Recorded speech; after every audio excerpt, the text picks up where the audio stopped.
Hello, everybody. Welcome to the show. I'm very sorry there was a bit of a delay. So it's not like 11 o'clock on the dot because, well, I suppose it's only a couple of minutes in, but I lost the internet for a bit. And I was like, no, not now. Don't lose the internet now. But I've got it back. So I don't know what happened. I was putting two leads into my plug sockets, and one was to keep my phone on charge and the other one was to put the ring light on, and I think I knocked the internet. I don't know, but anyway, I've got it back now, so it's fine. So hello, I've got some guests coming on, which is great. I can see some people here, so really cool that you're, whoa. I've got some hold on, just turn that off. That's the thing I have there, just to double check it's working, and it is working. So yeah, we've got some lovely guests coming on. Someone's going to come on, hopefully, who's never been on a live stream on my channel before, which is really exciting. And then there's some regular close friends that are coming on. I will be talking about the biscuits I've got. I'm going to be talking about the books that I've bought and stuff. But I'm going to talk about some of the things that's happened recently as well, like the festival I just played at, and a band that I discovered at the festival that I thought were wonderful. I'll just say hello to a few people first before I get going. There's going to be so Dave and MJ will be popping in, but then they couldn't make the sort of initial 11 o'clock spot. So, but there's hopefully a couple of other people's coming in as well. And I was going to invite someone on that I haven't managed to do because I got messed up with losing the internet. But anyway. I think the first the first comment is Heidi. Hi, Heidi. Thanks so much for all your interaction, by the way, because Heidi, you've been saying loads on my channel, and every time I do a video, it seems you make a comment. I really appreciate it. So thank you for all of that. That's awesome. And thank you for saying happy birthday. 53. So yeah, I'm rattling along into my 50s now. So I was talking to someone at work thinking, oh, if I teach for another 4 years, then because I could see me quite happily, comfortably doing that, and then thinking, oh, I'll be 57. Then that feels really old saying 57. But yeah, I'm 53 at the minute, which is all right. I'm enjoying my life at the minute, so that's all good. Jenny says hi. Jenny, your appearance on Sean's channel was fantastic, and it was really nice to see you appear on there. And hopefully you'll be on me and Dave's show soon. Laurie, hello. Thanks for coming up. That's really cool. Facebook works. Thank you so much for popping in. So I don't know if you've seen this channel before, Laurie, but we talk about books a lot. But we do talk about biscuits, which I'll talk about in more detail in a minute, because I actually have my all-time favorite biscuits of any biscuits in my possession, thanks to my fantastic daughter. Eden, thank you so much for popping in, Eden, and your comment on my page today was really, really lovely, and I really appreciate it loads. And you know I'll always be there for you, so it's a given. Pat, thank you, and hopefully you'll be on our show soon, and you're awesome. And we have little private chats on Voxer now as well, so we're becoming friends, which is great. I miss you too, Eden. And college hasn't been the same since you left. There's Al. Hi, Al. Al's big and hard and classic. He's big, hard, and he's classic. So yeah, thanks, Al, for popping in. Erie, nice one. Thanks for the happy birthday, and thanks for popping in. So this is somebody that's been on the show before. My first live stream, I think. So thanks for popping in. I don't think I know who you are, so thank you for popping in. William, thank you, man. Thanks for popping in. Steph, awesome. Thank you for popping in. Fantastic. You need the link? Did I not give you the link? I thought I gave you the link. Hold on. Talk amongst yourselves for a minute. Whoops. See? Chaos.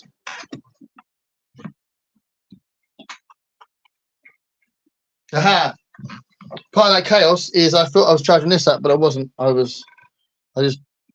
I must have been charging it up. Anyway, let's get that link sent. because we do have a couple of guests that are waiting for the link. Well, I thought I'd send it to them. What is wrong?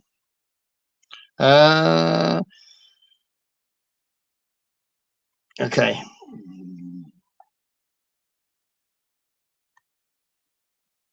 I thought I sent it. There we go. Hopefully that's fixed that problem.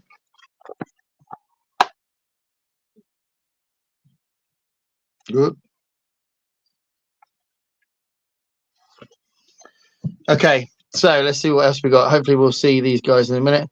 We have a missing link. Yeah, we have a missing link. And it's me. Yeah. Hopefully you'll enjoy being here, Laurie, and maybe you'll turn up again. But no, I really appreciate it. And I appreciate the support you give Bemis. We've got a big show happening at the end of the month, and I'm hoping that lots of previous supporters of Bemis will be there. It's going to be a great show. I'm turning 54 in July. Yay! Yeah, we are.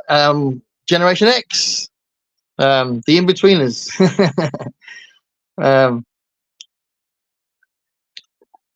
that's awesome. Not awesome that you've had a bad day, but awesome that I've helped. I'm sorry to hear you've had a bad day. That's not good. Send me a message, rant about it if you want. Nice one, Al. Bit of a guitar there. See what happens when you aren't there to keep him straight, Dave. Yeah, I know. See, Dave needs to look after me. Is this thing working? Is this thing on? I'm new. What are you thinking of? My name's Meg. Oh, hi, Meg. Oh, okay. That's a cool name for a channel. Meg. So, okay. I don't know. I thought you were one of my students. So, yeah. Nice to meet you, Meg. And thanks for popping in. I've got to run some errands. Okay. Yeah, I'll probably be on in a couple of hours. Out. And if you are still there in a couple of hours, you could pop in if you want to onto the screen. Yeah. We're doing a special show. Come down and see it. See you soon, Al. I usually wake up 5 a.m. and usually there's a Gareth video waiting. Yay! No, thank you. There's a fourth horror mayhem blog coming up on the 30th, so the day after tomorrow, if you like. So that would be cool. That's good. There's got a bit of music in it as well because there's some stuff from the festival. I was going to talk about the festival in a minute. Yeah. So my birthday's been really nice. It's been a really nice day. I'll go back in time a little bit. I'll talk about the weekend because, as you probably know, I'm in a band and we played at a festival over the weekend, and it was a really nice festival. It was really rainy, so the first night was really just like the Friday night was a bit hectic, and we were kind of trying to park, and then we got stuck and we were towed out, and I don't know if Will's seen our chats before. He said more than 2 hours. My average is 4 hours, Will, so you must have missed the others ones. But anyway, go watch the other ones. So I was wondering whether to go on for 4 hours today, but it is what people expect. And yeah, it was the Saturday was really good weather and it was really cool. So lots of good bands, and just chilled out, caught up with some friends. It was really nice. Then Sunday was good as well, and that was when we played, and we did a really cool set with a great audience. And that was really nice. So yeah, the weekend was a really good thing. Bearded Theory Festival in Derbyshire, so it's a good sort of 4-hour drive from where we are, but it was definitely worth it. But the first night was a bit rough because of all the rain. I mean, one of the fields that they used for the artist camping was completely waterlogged, so they just didn't use an entire field because it was so muddy and there's so much water in it.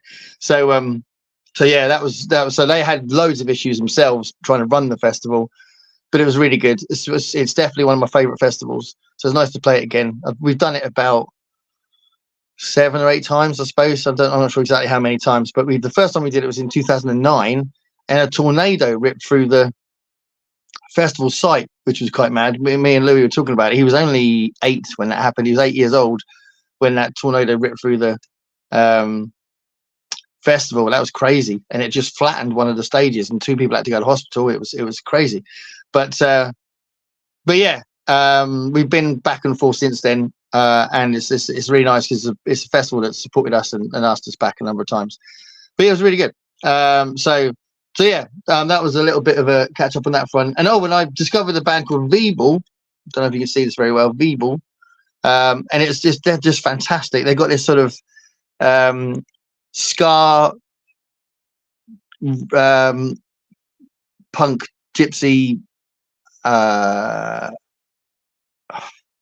cabaret kind of vibe, and they were brilliant, absolutely brilliant. I saw them on Saturday night. And I had to buy the CD. I wanted to buy both their CDs, but by then we'd spent quite a lot of money on food and stuff. So I only bought one CD, but they were brilliant. And I can't wait to see them again if they come back again. They're from Italy, so I didn't know. I could tell from their accent they weren't from around here. But I was thinking because of the style of music and that kind of thing, their accents, I thought maybe they were from like Eastern European or they're Eastern Europe or Bulgarian or Hungarian or something, but they're from Italy, which is interesting. But brilliant band. So that was really cool. So that was a nice discovery. It's nice when you discover new bands at festivals. I don't know if you guys tell me if you've been to festivals, because I'd love to know. And I think music festivals are absolutely fantastic. And for me, like the idea of camping and then going on site, coming back for a little afternoon lunch and then going back and then buying an evening lunch on site and wandering around, chilling out and then going back to sleep. I just think it's awesome. So we do have a big festival in Portsmouth, but because we live here, it hasn't got the same kind of vibe, I think, because you don't camp there and all that sort of stuff. So yeah, for me, playing at a festival is also about the camping, and I always like enjoy that. But yeah, I'll do some more comments and I'll tell you about the t-shirts I had for my birthday because they're really cool. So let's have a look. Where are we? We've got a few comments here. Eden says, that's great, happy for you. I saw the picture of you and your family from today. Yeah, it was really cool. Yeah, that was nice. Thank you. Thanks, Eden. Laurie says that was a live photo. Yeah, it was on Facebook. That was, I think, on Instagram as well. Amy's here. So Amy is a friend of mine at work, and we've done lots of things together. We had like a board game group, and we've sort of socialized outside, but we see each other at work. Obviously, she's brilliant. So thanks, Amy, for popping in. So you live near Cornwall, where they filmed Poldark. Not massively near Cornwall. So I live. It's about 4-hour drive, just going left to the west to go to Cornwall. So I'm right in the middle. So if you imagine the British Isles map, I'm right in the middle, right at the bottom. So it's about 4 hours to Cornwall. I love Cornwall. We've been a couple of times. That is scary. Probably you're talking about the tornado. Yeah. Steph, thanks for popping in. That's great. Just quick happy birthday. Thank you. Have to get work. Oh no, that's cool. That's fair enough. Thank you. Beat crazy. Yeah, absolutely. You'd be eligible for retirement in 2 years in my country. 53. Oh, that's cool. Yeah, no, not in this country. I think you're supposed to work until you're about 90 in this country. Llama Tree. Oh yeah, Llama Tree is a fantastic festival. I'd love to play that, but I haven't played that one yet. That's a lovely. It's a really chilled, rootsy festival, Llama Tree Festival. So yeah, that's cool. So Jenny always wanted to go to Tea in the Park. Never managed to make it happen, and now it never will. There's loads of, because that's quite a big one. There's loads of smaller festivals and middle-sized festivals that I definitely recommend. So yeah, give it a go. Just go to a festival. Just find one. There must be tons in Scotland. When I did my research, when I started teaching about festivals in my course, there's over 400 festivals in this country over the year. And I think people just imagine the big ones like Glastonbury and Reading and Cambridge Folk Festival, all the big ones. But there's like hundreds. Definitely, I definitely recommend it. But it's nice. It's interesting hearing about where people have been. So if you have been to a festival, let me know. Laurie says it was good. They've got peacocks and parrots. They're flying. Yeah. When I've seen pictures of Llama Tree Festival, it just looks so beautiful, and there's all this sort of wildlife around as well, which is really cool. Right. So MJ said hello, but she's not a guest yet. She's not in the. Hold on. There's someone in the room. Whoop. Hold on. Oh, it's Dave. It's Dave. So that means the link worked. Hey. Hello, Dave. Hey. Oh, sorry. Now I think it's a proper live stream because you're here. You and Oliver here. I was listening to it in the car, and I heard that you somebody was commenting you can keep it in control without me here. Yeah. You're my dad. Yeah. So I was at I had a work Thanks, Dad. thing. I had a work thing, and Can you hear Al? I had a couple drinks, so I got a little bit of a head start. Well, I got a little bit of a head start. I might be a little raucous for your birthday celebration. That's amazing. Have you got biscuits? I do have biscuits. I'm not going to show up without biscuits. Yeah. Okay, cool. Yeah. So hold on. So Jenny said hi. Laurie said that the grounds at Lama Tree was really nice. So I definitely want to play. Look, if anyone is watching this that has got any association with Lama Tree Festival, book Bemis. Yeah, that'd be cool. Thank you very much. So MJ says just got home. Said she'll be here in a minute. Yay! All right. Hi Jenny. Hello. That's to you and Olive. That's cool. This is Harry. Harry was a student of mine. He left last year, so he's had a year at uni. Tell me how uni's getting on, Harry. He said, hope you've had a great day. Thank you. All the best. Nice one. Yeah, so he's doing the vocal course. Or are you doing the songwriters course? Now my memory is failing me. He's either doing the vocal course or that, but he's really cool. He's a very, very good, talented guy. So, and I know he's still there. So tell me how uni's going before you go, Harry. I'm going to head off. Thank you, Eden. If you do want to pop in and say hello, that's really, really cool. Thank you. And hey, Harry. Yeah, she'd know Harry. So they know Harry. Thanks, Erie. Yeah. So hey, hi, howdy to MJ. I'm getting all mixed up here. Sorry, says you should play there, Gareth. Yeah. Well, exactly. I think Beamer suits it, but there we are. We're not on their radar yet. I'm wolfing down supper. Dave. These things here, I'm going to do it really quickly so I can talk about it in a minute. These are my all-time favorite biscuits in the world. Wait, how come you're only flashing them? Because I'm going to talk about them in a minute. I'm just going through the credits, but I need to talk about them properly. I can't do that while I'm going through the comments. I also brought my favorite biscuits because this is a special event. So. Oh, nice. This is very, very exciting. Yeah. You got to be careful. Jenny's absolutely right. Don't end up coming in with hiccups and stuff. Although it'd be interesting. So add a bit of drama to the show, because we always need a bit of that. In New York, we've got cover bands in the local park during the summer. Cool. The city will have the fest. No, nice. Oh, okay. So local park got cover bands, but then you get big festivals, presumably with original bands in there. We did a couple of covers. I always like at festivals. I always like doing Woodstock, and I don't know if you've seen our version of Woodstock, Dave, but it's like 3 times faster than the original. It's faster than the Crosby, Stills and Nash version. Yeah. We're like, I started with like a it's fast. I love it. I love doing that. Okay, Harry says uni's going amazing, brilliant. The connections there are amazing, brilliant. Yeah, the vocal course, that's it, brilliant.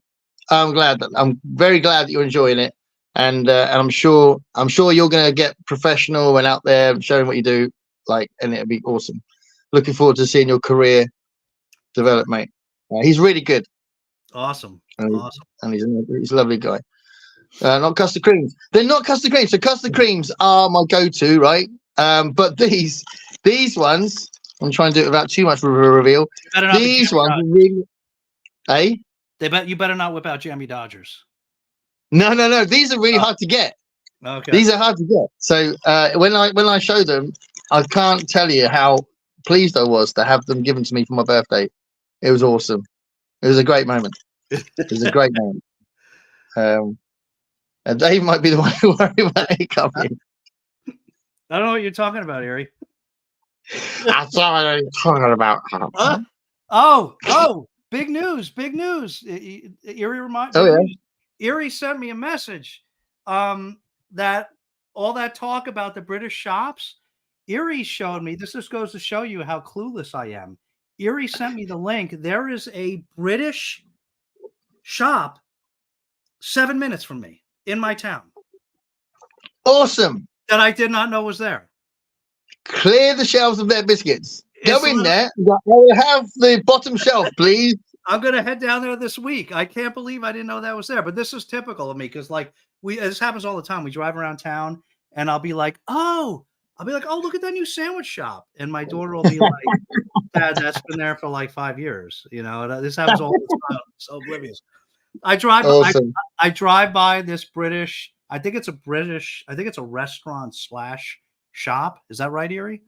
And I drive by it all the time, and I've never seen it.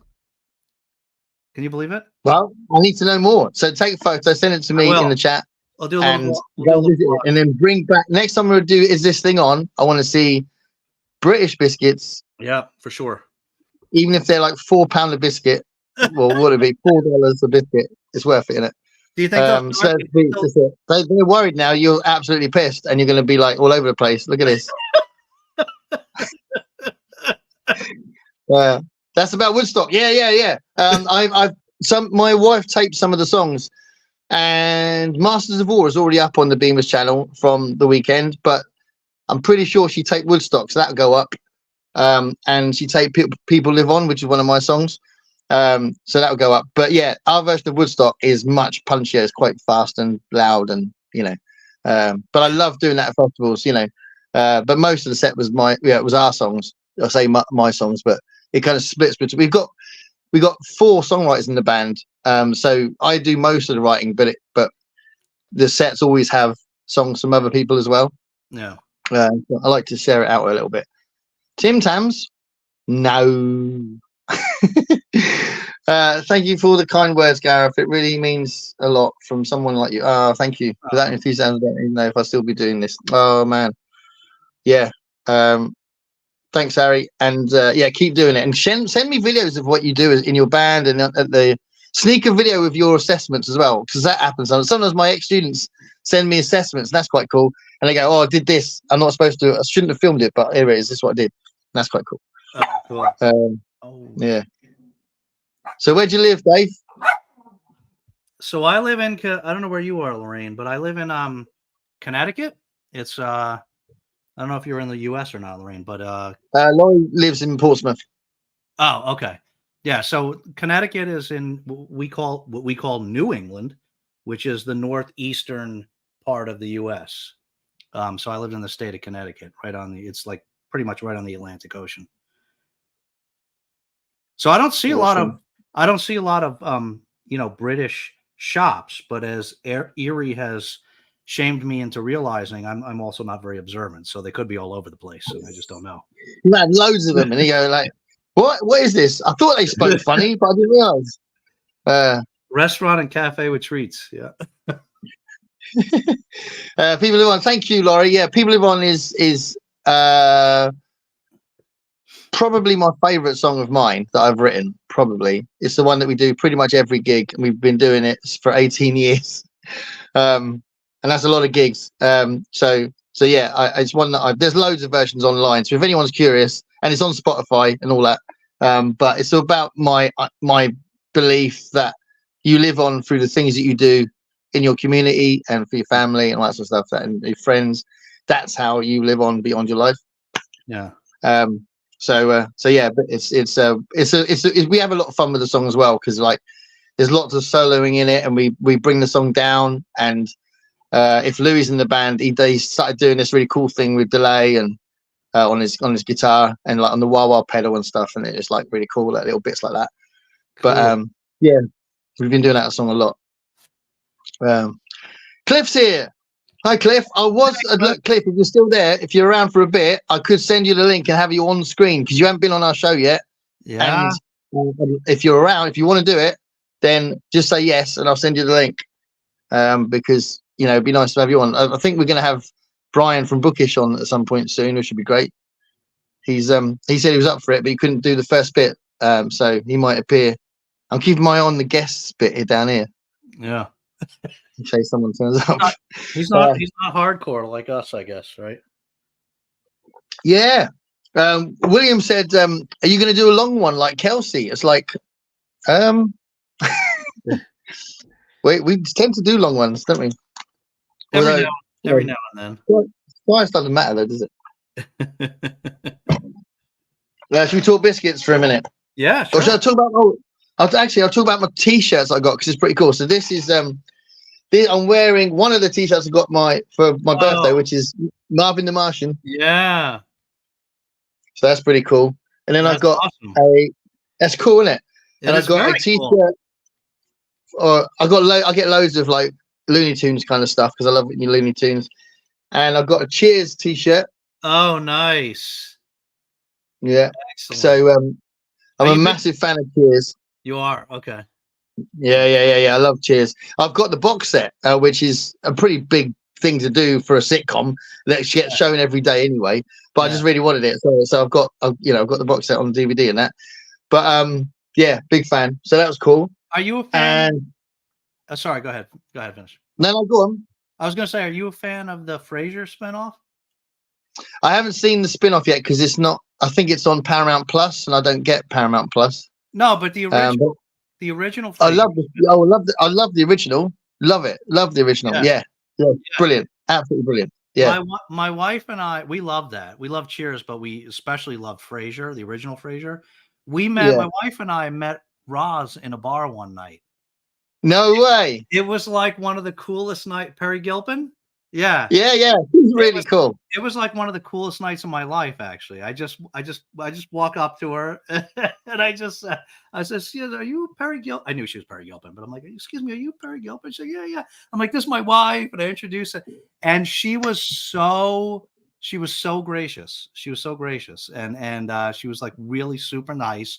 And I didn't want to we didn't want to be like, we didn't want to be those people. Yeah. So we talked to her for like 2 minutes, and then we said, okay. Then somebody tapped her on the shoulder to talk to her. I said, okay, it's great to meet you. That, we started to walk away, and she was like, no, come back, and want to talk to us some more. She was like so incredible. Oh, that is so cool. That is really cool. Yeah, it's nice to know. I mean, it's funny because, like you say, you don't want to intrude on their night, or you don't want to think, I had another thing where some random people came up to me. But if they're like, no, come and chat, it's fine. That's really nice, isn't it? So yeah, that's cool. I like that. No, I wish because I've seen clips of the new Frasier on YouTube and it looks really good. And one of the main people in that is a big star over here, which is Nicholas Lyndhurst. And he was in a massive sitcom over here called Only Fools and Horses.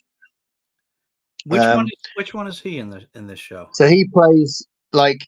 He's the English guy. He's like Fraser's best mate in the new series. The new yeah. He's pretty funny. Yeah. So when he was younger, in the 80s, he was a big star. Go on. Yeah, it's good. My wife and I watched this. We have Paramount Plus, so we watched that. Or we watched the series already, the first season. It's pretty good. I mean, it's different. Of course, it's different because Frasier was really an ensemble cast, so it was. Yeah. I mean. And none of the rest of them are there anymore. Just Frasier. So it's different, but it's good. It's good. Yeah, that's cool. Yeah. I definitely want to see it. I just feel like Paramount Plus is a step too far because I really want to get it for Star Trek, all the Star Trek stuff. Yeah. But I don't really want to. We need to get Disney Plus back. And there's a new Star Wars series starting soon. We've got Amazon. We've got Now TV, which is like Sky Cinema stuff, and we've got Amazon. No, hold on, I said that one. Netflix. We've got Netflix back, but it's just I don't know. It's like you're juggling it a little bit, and just it feels like that's one more too many sort of thing. Yeah, but yeah, I'd love to see it. I would love to see it. It really adds up. Yeah. Oh, so that Cheers thing was because I showed you that. So the other one I've got, which is really cool, and there's these are from my wife, and she always thinks of like amazing T-shirts. And this is I don't know if you know the reference, but it's literally one of my top 3 all-time albums, right? Okay. Don't you like the smell of new T-shirts? He's building the suspense. Cool. Building the suspense, people. Oh yeah, I know how to build suspense. I just smell this for 10 minutes. So yeah, the Buena Vista Social Club. I don't know what that is. Right. Okay. So it's an Afro-Cuban album. Produced by Rycuda. Do you know Rycuda? No. Oh, okay, so you need to look into Rycuda anyway as well. Okay. But this album is incredible. It's absolutely incredible. It's literally perfect and a real one-off thing. So they did a few albums afterwards, but this first project, the Buena Vista Social Club, Ry Cooder went to Cuba and he found out about all these legendary people that lived in Cuba that were kind of part of the history of Cuban music. Okay. And they were all averaged at about 80 years old. And he thought, this is a moment I've got to capture in time because these are old musicians. And he got them all together to do these sort of classic Cuban songs that have been covered to death over the years. Right. And he made this perfect album, right? Buena Vista Social Club. And literally, like a couple of years down the line, a lot of them started dying. So he captured this moment right, like just in time. Oh. And yeah, it's beautifully produced. It sounds incredible. So you need to write it down, Dave, because you write stuff down sometimes. Buena Vista Social Club. Okay, let me write that down. It's absolutely amazing. And if anyone knows what I'm talking about, tell me that you've heard the album because it is literally a masterpiece. I love Cuban music anyway, but I've listened to loads and loads of Cuban music that doesn't match this, so it's literally just an incredible album. Really is amazing. So anyone that likes the Buena Vista Social Club stuff in the chat, let me know because it'd be nice to know if you agree. But yeah, it's just an awesome thing. We recently went to see a live Cuban band. They were doing all those songs from that album. It was like a tribute to that project, and it was awesome. That was in Southampton. That was great. Ginger Bippy was here. Hello. Thanks for popping in. And I was gonna talk to Dave about getting you on the show. So yeah, it'd be good, wouldn't it? That would be great. Cliff says hello to you. Is that water, Jenny says, or is it vodka or gin? In my goblet? Yeah. Am I allowed to show it? Am I allowed to show it on the screen? I don't know. Yeah, go on. Right? I can. We're not going to get. Yeah. This is cherry wheat. It's just for you, Jenny. I don't usually show what's in the goblet, but tonight, a special exception. You never know. Cherry wheat. Sometimes that's amazing. Sometimes it's just milk in the goblet. You never know. Cherry wheat. I don't know that. Is it like a? It's a beer. It's Sam Adams. It's a beer. Yeah, cherry wheat beer. Yeah, it's okay. very tasty. It's very tasty. I'll try that when I go to New Orleans, right? I'll make that a thing. Yeah. Oh, you don't have? Well, do you have Sam Adams? You must have Sam Adams in the UK. I don't know. I just go for the ciders. I don't know much about beer. Oh, okay. I've been given some random beer sometimes, and I thought, oh, that's all right. But I wasn't going to have cider earlier, actually. I was going to have a cup of tea. And then I was at the bar waiting to order my tea, and I went, I'll have a cider, please. What cider do you have? I just couldn't help it. Laurie says, always makes a difference when people are nice. Absolutely. Go on, Dave. Do you know that my wife and I went on a date night like a week ago or something? And it was a martini, but the name of it was something tea. I forget what was in it. So they called it like a martini something tea. I think it was play on words. Well, okay. And when they brought it to me, I've never had something like this. It came in a teacup on a saucer, like I was drinking English tea. I should have taken a picture for you. That would have been perfect. But it was awesome. It was an alcoholic drink in a little teacup. That's awesome. That's brilliant. Yeah. I love that. Do the William says, can't imagine 4 hours talking about biscuits. Sometimes we get really crazy and talk about books, don't we? Sometimes. I'm always amazed when the guests stay for the whole 4 hours. It's like fantastic. Do you know what I mean? But the Mild Romper stayed for the whole sort of, was it 3.5 hours or something? Yeah. And Bookie Chaz stayed for the whole time, I think, didn't he? Yeah. Yeah. Well, that's brilliant when they do that. But sometimes we're just left on our own at the end, aren't we? They go, I gotta go. You guys are crazy. So that's probably from the t-shirts. Yeah. Love the album. Yeah. Laurie loves that. The Buena Vista Social Club. And Laurie loves Bemis, so she knows what she's talking about. It'll make you hungry, William. Yeah. I lent it to someone and they'll never return. Oh, what? What a git. So lovely to see you. Oh, okay, so you can't make it. Thanks, Cliff. Yes, it would be fun. Yeah, definitely. Yeah, we'll do it. We'll have a thing. Pick a date, Kat. Pick a date. And it looks like Kat's going to bring beer and rum. Nice. That's my style. Laurie says when she went to the US, she was drinking honey brown. Honey brown. I'm not sure if I know honey brown. It's like a nut brown ale, probably, right? Yeah. Yeah. Those are good. Those are good. I don't drink them often, but those are good. Oh, here we go. Got the worst sunburn of my life riding in a friend's convertible while she was blasting the Buena Vista Social Club album. It's a really sunny album. It's really sunny. If it's really good weather, then that's a great album to play. Yeah. And because of that, he associates the album with pain. Okay, so he's making coffee and grabbing a biscuit. All right. That was probably about a quarter of an hour ago. Jenny says you need to swagger. Excellent. Yeah, so Cliff will be on soon. That'll be awesome. Have you tried the Honey Jack? So good with ginger ale. Not me. I don't think I know that one. I'll have to look that up. Let me write that down too. Honey Jack. Yeah. Are you looking? Yeah, so that was some t-shirts. I tell you, this is a really sweet thing. So I don't know who would be aware of this in the chat. I know, Dave, you know about this. So my sister is she's got Down syndrome and all sorts of things. She doesn't communicate very well, and but she always chooses birthday presents and birthday cards herself, and Christmas presents herself. And she always amazes us. Do you know what I mean? Like, because her speech isn't great, you don't always know how much she understands or perceives, right? Right. And because I did a little video about Down syndrome, didn't I, on Down Syndrome Day? Yeah. And I talked about her for a bit. Yeah, that was a great video. That was a wonderful. Yeah. So she gave me this card. So this is a Star Wars card with Yoda on it. So somehow she knows that I'm into.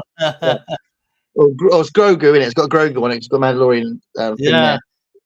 So that's really cool. That's cute. And then it's really cool in it. And then she makes the effort to write in there as well. Oh. Yeah, so that was really sweet. That's awesome. So I don't know how she knows I'm into Star Wars, but she does. She sort of picks these things up. Yeah. So I thought it was nice to show that. Yeah. Yeah, I think Laurie definitely knows who I'm talking about because she pops up on Facebook a lot. Hi, my husband's favorite beer is called the Champagne of Beers, Miller High Life. It's an easy. I like Miller. Hold on, I gotta try to get Olive some water here. Yeah, no, it really is. Yeah, thanks, guys. Yeah, is Olive okay? She's a bit hot, is she? Yeah, I'm gonna see if somebody can bring her some water. Yeah. Yeah, that's cool. You do that. Jenny says, "This like the song you did for her." Yeah, that's the song. Same. Yeah, it's weird because I can't. I thought I couldn't play the song, but recently I've been playing it okay. But I used to get kind of upset or whatever when I used to play it. But I think it was when I used to introduce it by talking specifically about her and the issues she's got. So the last couple of times we've done it, someone asked us to do it at a gig a little while ago, and I said, "Yes, try it." And I didn't say anything about her in the introduction. And I said I did it for a charity project about autism. And because she's got Down syndrome and autism and OCD. She's got lots of things that she has to deal with. And I called the song Same because when she was little, if she saw someone else that had Down syndrome, she used to point to them and say, "Look, Mum, same." And you know, yeah. So that's why I called it out. I mean, she does know, she knows the band and she knows the song, but I don't know if she knows it's about her. She does say she does know it's about her because we've told her about her. But yeah. Yeah. She's coming to the show we're doing at the end of June, so she's already said to her mum she wants to go. Most importantly, does she like the song? She does. Yeah, she likes the song. Does she jam to it? She does jam. It's quite a slow, quiet song. She usually dances if it's more upbeat and that. It's on the iPad here next to my bed. Yeah, she's got a lot to deal with. Yeah. So she's yeah, she's a bit of an adventure when you take her out as well. Bless her. Well, that's half the fun, right? Yeah. Well, yeah, because you know about this. We've talked about it before, haven't we? Because you've got it in your kind of extended family, isn't it? Yeah. But yeah, you know, when I said in the video that when you take her out to a show, which she loves doing, she doesn't always get what's happening on stage because she's like, I mean, I remember one time she saw something and there was an actor playing two characters, and the first character had died, and like he comes on as someone else, and she's just shouting, "He's dead! He's dead! He's dead!" She really get it, you know. Like you're just thinking, people are trying to enjoy the show, and you're just shouting, "He's dead! He's dead!" But that's the thing, right? Those adventures are never boring, right? They're always memorable. So. Yeah. So yeah. Yeah. Bootbound Weirdo, hello. Hey, Gareth and Dave, thank you so much, man. Thanks for coming in. That is awesome. Hey, Celeste. Yeah, we've had Celeste on the show because Celeste was on the Christmas one. Yes, yeah, that's right. I think Celeste came on the Christmas, and yeah, that was great. Yeah. And also the time isn't too bad, I don't think, because it's only France, so Celeste is in a similar time frame, which is great. Yeah, that's right. That's right. Yeah. Keeping life exciting. Yeah, absolutely. Yeah. I mean, the other thing I was going to say about, because she's 30 now. Yeah, she's 30. I don't know. She's 20. Hold on. She's 30 this year. So she's 29, 30 this year. And she looks like she's like 10 years old. It's hilarious. So you take her out, you know, and people think she's a little girl, but she's not. She just looks like it. But she's literally nearly 30. Yeah. But yeah. So right, let's talk about the biscuits. The biscuits. All right.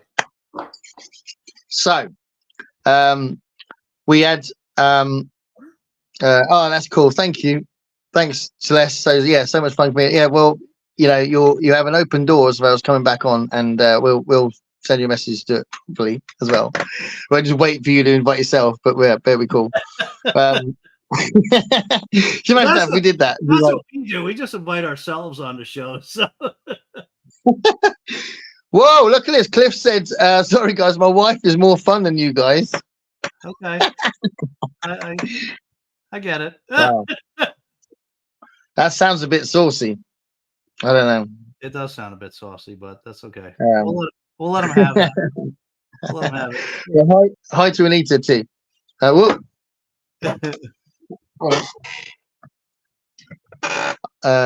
Okay, you can always tell when Gareth's hungry. I'm hungry all the time. Went from biscuits. Well, biscuits can make you feel a bit spicy, really, can't it? So it's a great aphrodisiac, I think. Only Gareth can talk about this being a great aphrodisiac. So yeah, we'll talk about books in a minute because you were really lovely and bought me a present, didn't you, Dave? So we need to talk about that in a minute.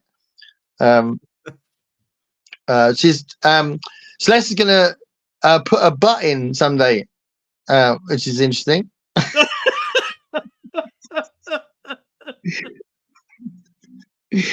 No, I think she just means she's going to pop in suddenly as an impromptu appearance, which would be great. I mean, you know, I don't mind what part of you pops in. It's up to you. I don't know about biscuits, but Rice Krispie treats, I've been told it can be. Oh, okay. Rice Krispie treats. Oh, an aphrodisiac. Wow. Okay. Jenny wants to know if you have to pay for the stream. Yeah. I think I've just put things on here that weren't happening. So this is the part where Gareth and I announced that a certain segment of the show will be moving to OnlyFans. And only on a certain time, which doesn't actually work internationally, does it? I love that. Somewhere it's going to be before the watershed. So I said, it means whatever you want it to mean.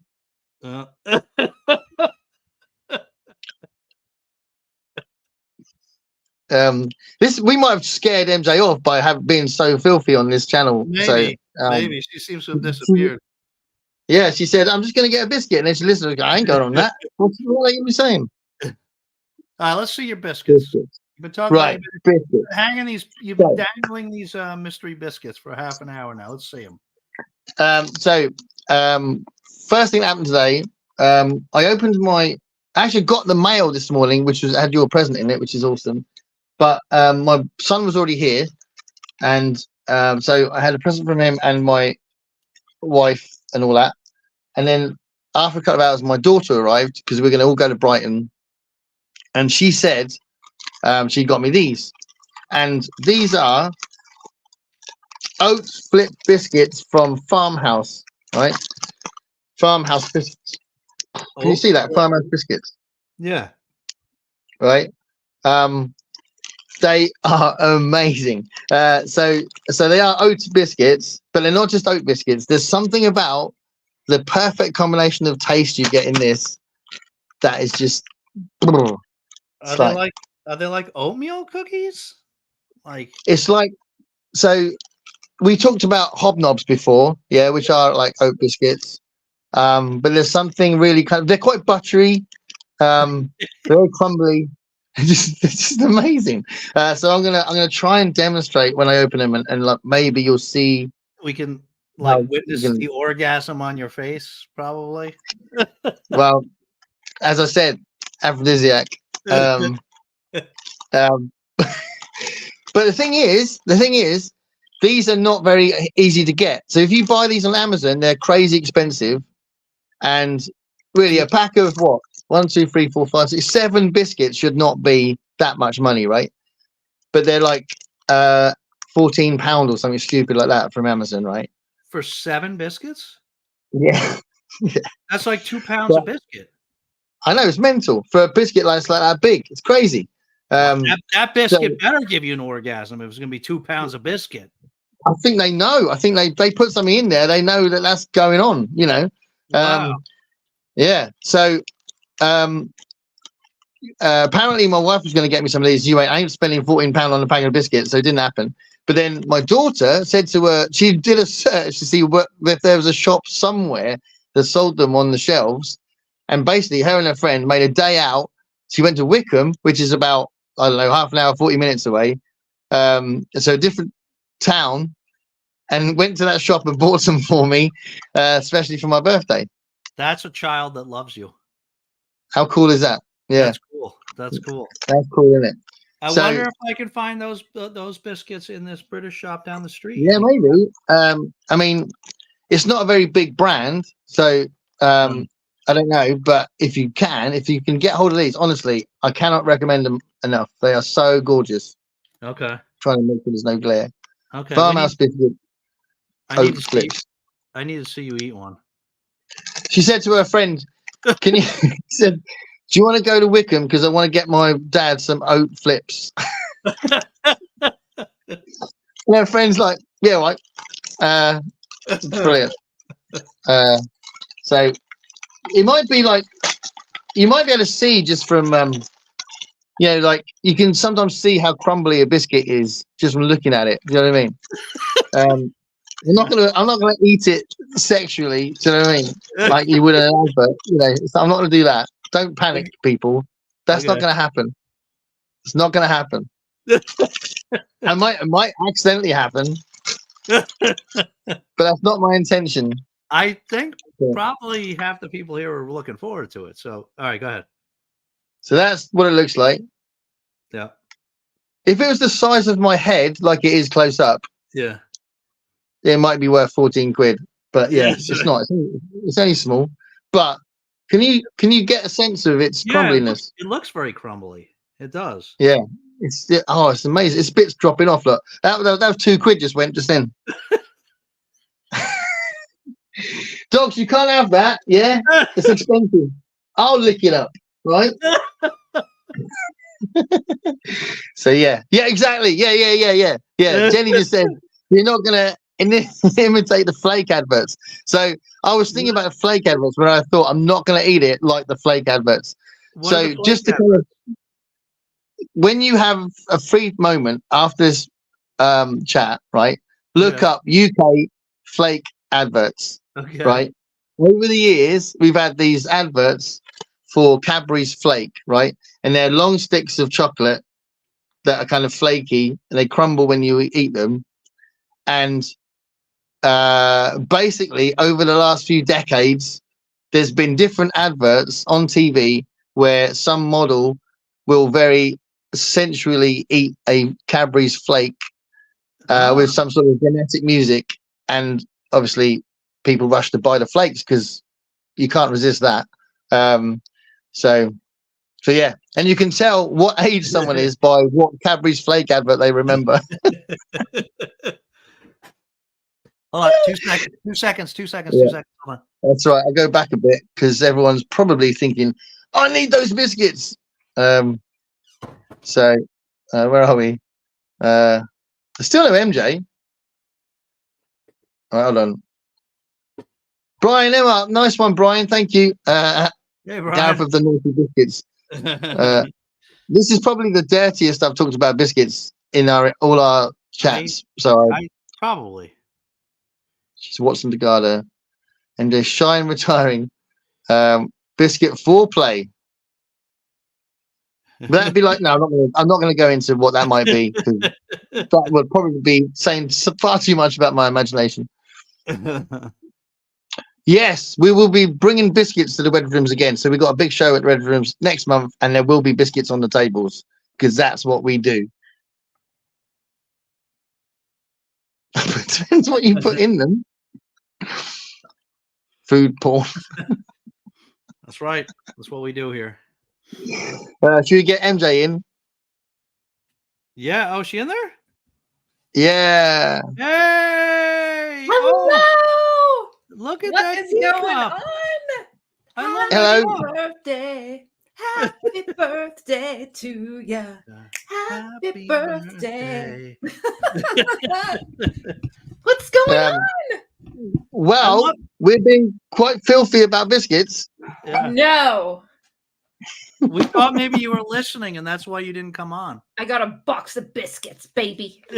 Nice. So, yeah, well, we haven't found out about Dave's yet. I haven't even demonstrated the awesomeness of this yet. Yeah. Go ahead, eat it. Eat it. Oh, is that one you were telling me about? Yeah. So you haven't seen the face of pleasure yet. Yeah, I have. I was just about to say, but it's coming. Inappropriate jokes on the chat. I usually get custard creams. Yeah, custard creams are amazing. It's got to be said. £2 orgasm biscuits sound like a Garborgers title. I love it. The special birthday biscuits, yes, but now they're dirty biscuits. Well, the bits that have fallen on the floor are definitely dirty biscuits. But you ain't having them, Ralph. Probably Chico's just behind underneath and just nab the little crumbs.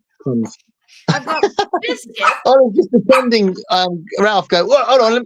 You can have the biscuit if you want. That's what Olive's saying. Hold on, I'm muted. What did you say, MJ? I said I've got biscuits, but I also have a Lion bar. So I don't know. Oh, you got a Lion bar. I don't That's know amazing. what you should have. You gotta try the Lion bar on screen. Because Erie's like mom.com. Jenny's gonna make jokes about the flake adverts. Have you ever seen the flake adverts, MJ? The what?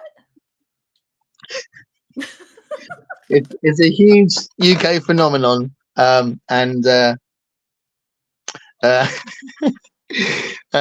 yeah. So try the Lion bar on screen; it'd be great. These streams are great for inappropriate jokes. Do it. It's another tease. Like, I'm almost eating it, but I'm not going to quite eat it. I'm going to look at the comments. Dave, what are you having? Huh? What are you having? What am I having? Yeah. Well, Olive's having chicken recipe snack sticks again. There you go. Nice. I can show you mine, but I feel I feel like I need to see Gareth take a bite out of his biscuit first before It's going to happen. It's going to happen. Very, very, like literally within minutes, you're going to have a moment where I can actually show you on screen how awesome Farmhouse biscuits, oat flip biscuits are. Okay, so what I this is unusual for me because I usually am tasting the biscuit for the first time Right. live, but this biscuit I have already had, and it is such a good biscuit. That's why I had to bring it tonight because this is my current favorite biscuit. Okay, Awesome. this is yet another Trader Joe's special. This is the chocolate cream sandwich cookies. Right, nice. Yeah. Yeah, we've got things like that are made by Foxes. Aussie style. Everything about these are great. I'm going to bite one into one so you can see the inside. No, it's a lot of chocolate, dude. You can't have this. It's all chocolate. Oh, he's like, what? What do you want about? Just give me the biscuit. I give you a lot of things, but I can't give you chocolate. I'm not taking you to the animal hospital tonight. No. Look at her. Look at her. Right? She's waiting. Never more attentive than she knows. Yeah, we've got all sorts on this channel. We've got mentions of flake adverts. We've got dogs salivating. It's all right. Take a bite. Oh, can you see the layers in there? Mm-hmm. Yeah, nice. Mm-hmm. Yep. It's so good. That is awesome. It's so good. Oh, nice. Okay, this is cool. So I'm almost doing a little tease again. So I'm almost biting into this biscuit, but I've got to read the comments. These shopping malls in the UK have cookie stands. We do have. We've got biscuits everywhere in our shopping malls. We call them supermarkets over here, and we've got loads of biscuits. We have loads of different types of biscuits. Blah blah blah. We have, and we do have some American biscuits, but we have some American sweet shops that have American biscuits in them as well. So, like you have UK food shops, we have American sweet shops. And I get the impression that all of your food is like sweets. I mean, like probably like even like roast potatoes would be like have loads and loads of sugar in them as well. I don't know. A good percentage. Yeah, could have corn syrup in it or something for sure. Brilliant, Gareth. That was probably about something else. Flaky chocolate. I know an airy bubble filled chocolates. Yeah. Aero we've got over here. Do you have Aero over there? I've seen Aero at Wegmans. Yeah, I don't know what it is though. It's very nice. It's very it's because they're little bubbles, so it's kind of it's very light chocolate. But it's nice. It's crack me up. It's nice. It's very nice. All right, I'm going in on the Lion Bar. Yeah. Is this your first time? Yeah. I'm very excited you to try a Lion Bar. And just by unwrapping it, it looks like $100,000 bar. Do you have $100,000 bars down over there? $100,000 bars? No, we don't. It's basically like Rice Krispies, milk chocolate, and caramel, and you bite into it, and you're gonna make an appointment with the dentist after. But it's really good. But this has the same like look to it. Well, I think there's probably more toffee in that because you can get a Lion Bar cereal bar as well, which is have more Rice Krispies in it and stuff. That's it's nice. It's a Twix bar, but Rice Krispies on top. Yeah, it is like a Twix bar. Yeah. It's a Twix bar with the with the little Rice Krispies. Yeah, this is good. Sounds amazing. Awesome. I think they do make Jenny. I think they do still make flakes. I think you can get the flakes in the you get these boxes of little like lots of versions of little chocolate bars. Like you get double deckers and Mars bars and stuff like that in a box. I'm pretty sure flakes are in there. So unless I'm going mad, but I think they are. Farley's Rusk. Well, this is a Farley's Rusk. That's not a Farley's Rusk. This is a. Whoa, that's you're insulting the farmhouse biscuits here, Laurie. Got to be careful, man. MJ, look at MJ. Yeah, I'm still watching. You're watching us being very detailed about our biscuit pleasures. We're decadent. This is decadence. This has been the most depraved biscuit chat we've had yet, I think. And I haven't even bitten into mine yet. I'm watching MJ eat hers. I'm listening to you talk about the feelings for yours. Wow, I'm gonna need a shower after this chat. I think everyone is watching this at home. We got 19 people. They're all currently eating either chocolate or biscuits with enormous pleasure, and we are helping that. We're supporting that. We're encouraging that, and everyone's having a lovely time. And we're all going to have a cigarette at the end. Oh my god! I completely I was doing so good with like my protein diet today. And I came home. Lion bar from Gareth. Celeste says hi, MJ. What's going on, Kat says hi. Kat says just in time for some dirty biscuits. Hey, there's Vin, Philip Reverend Reeves. Thanks, man, for popping in. We really want Vin on the chat, doesn't he? But he says he can't do chats. So, Vin, if you can sort yourself out as you can, it'll be awesome. You're definitely top of the list. Vin runs 2 really cool events, and he's a really lovely guy. And also, he's been part of what me and MJ were doing with the Bowie deep dive thing we did on Voxer as well, wasn't it? And that was really cool. Too close. Yeah. I didn't do well with it. I got through part of the 70s and then got too busy. But it was a cool idea, wasn't it? It was. And it was cool. Yeah. Jaffa cake. I nearly bought some Jaffa cakes today, but I thought no, I'll concentrate on these because I eat these really quickly.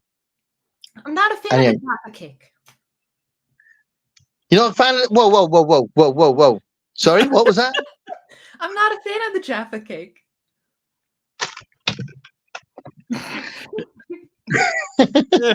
Not. It's like spongy. I don't know. I don't understand what she's saying. She said something. She doesn't like Jaffa cakes or something. I don't understand. Jenny says, "Come on, stick it in your mouth." Stick it in your mouth. Oh, that's weird. Man, wow, look at this, awesome. Dave, are you okay, Dave? Almost forgot to be here. He's got to come on our chat as well. Really nice, man. Thanks for popping in. That's awesome. Matthew is awesome.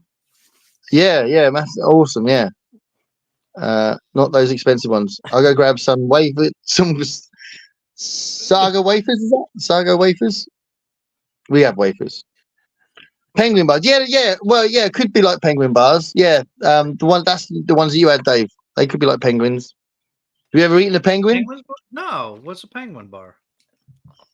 It's a bit like that. Yeah. Probably not as good as these.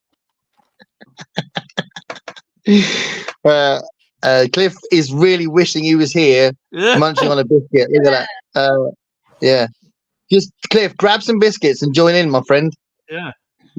Yeah. Holding your back. What am I supposed to say? Get on then. No, that's not it. What is it? Get on one. Is it get on one? Get on. Get on one. Get on one. No, that's not it. What is that? We're saying to leave. We're saying do one. Do one. That's it. Get on one.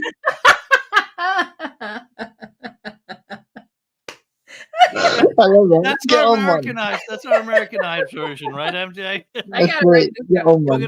MJ and I are gonna say "get on one." That's what the Americans are gonna do. It won't be referenced to any particular phrase anywhere, but it'd be like some sort of weird bastardization of it. I love it. Laurie says "Love Iron bars." They're pretty good. They're pretty good. The little Twix wafer in there kind of breaks up the caramel and keeps your dental work in place. I'm okay with it. Right, here we go. I'm gonna try and describe eating my all-time favorite biscuit. Dave, this is gonna be a face of pleasure. I've been trying to eat this all day. When Jess came in with these, I wanted to eat them straight away, and I thought, no, I'm going to save them to the show. Aww. So I've been desperate to eat these. It's been painful. It's been really painful. Where's my tiny but- violin? It's destroyed me. Actually, it's really saved your destroyed me. sugar. It's gonna, I'm gonna feel a lot better. Oh, actually, I posted you some pictures of what I ate earlier, didn't I, MJ? And there's lots of sugar in I that didn't stuff. know you had that. I saw everybody else having it. Yeah, no, I had some of that. Right, Gareth, right. So this stick it is in your mouth. Stick it in your mouth, Gareth. Stick it in your mouth. Oh, yeah.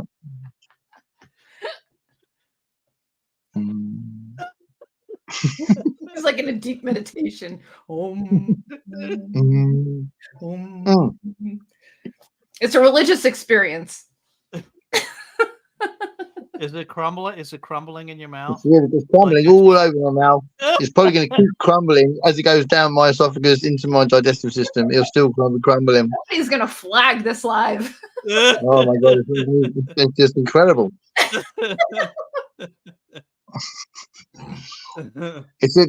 See, the sweetness is quite subtle, but it's that buttery taste and the oats. It's just glorious. Absolutely glorious. Glorious. Do you guys have Rice Krispie treats over there? Yeah, we've got Rice Krispies. Yeah. But do you have Rice Krispie treats? Yeah. Okay. They can do all sorts of things with Rice Krispies, can't they? It's very clever. Yeah. They can make them into squares. They can make them into elements of other things. You know, they can make them into statues. If you want to waste some Rice Krispies, they can do all sorts. Make them into books. Make them into dolls for people to buy and become friends with at home.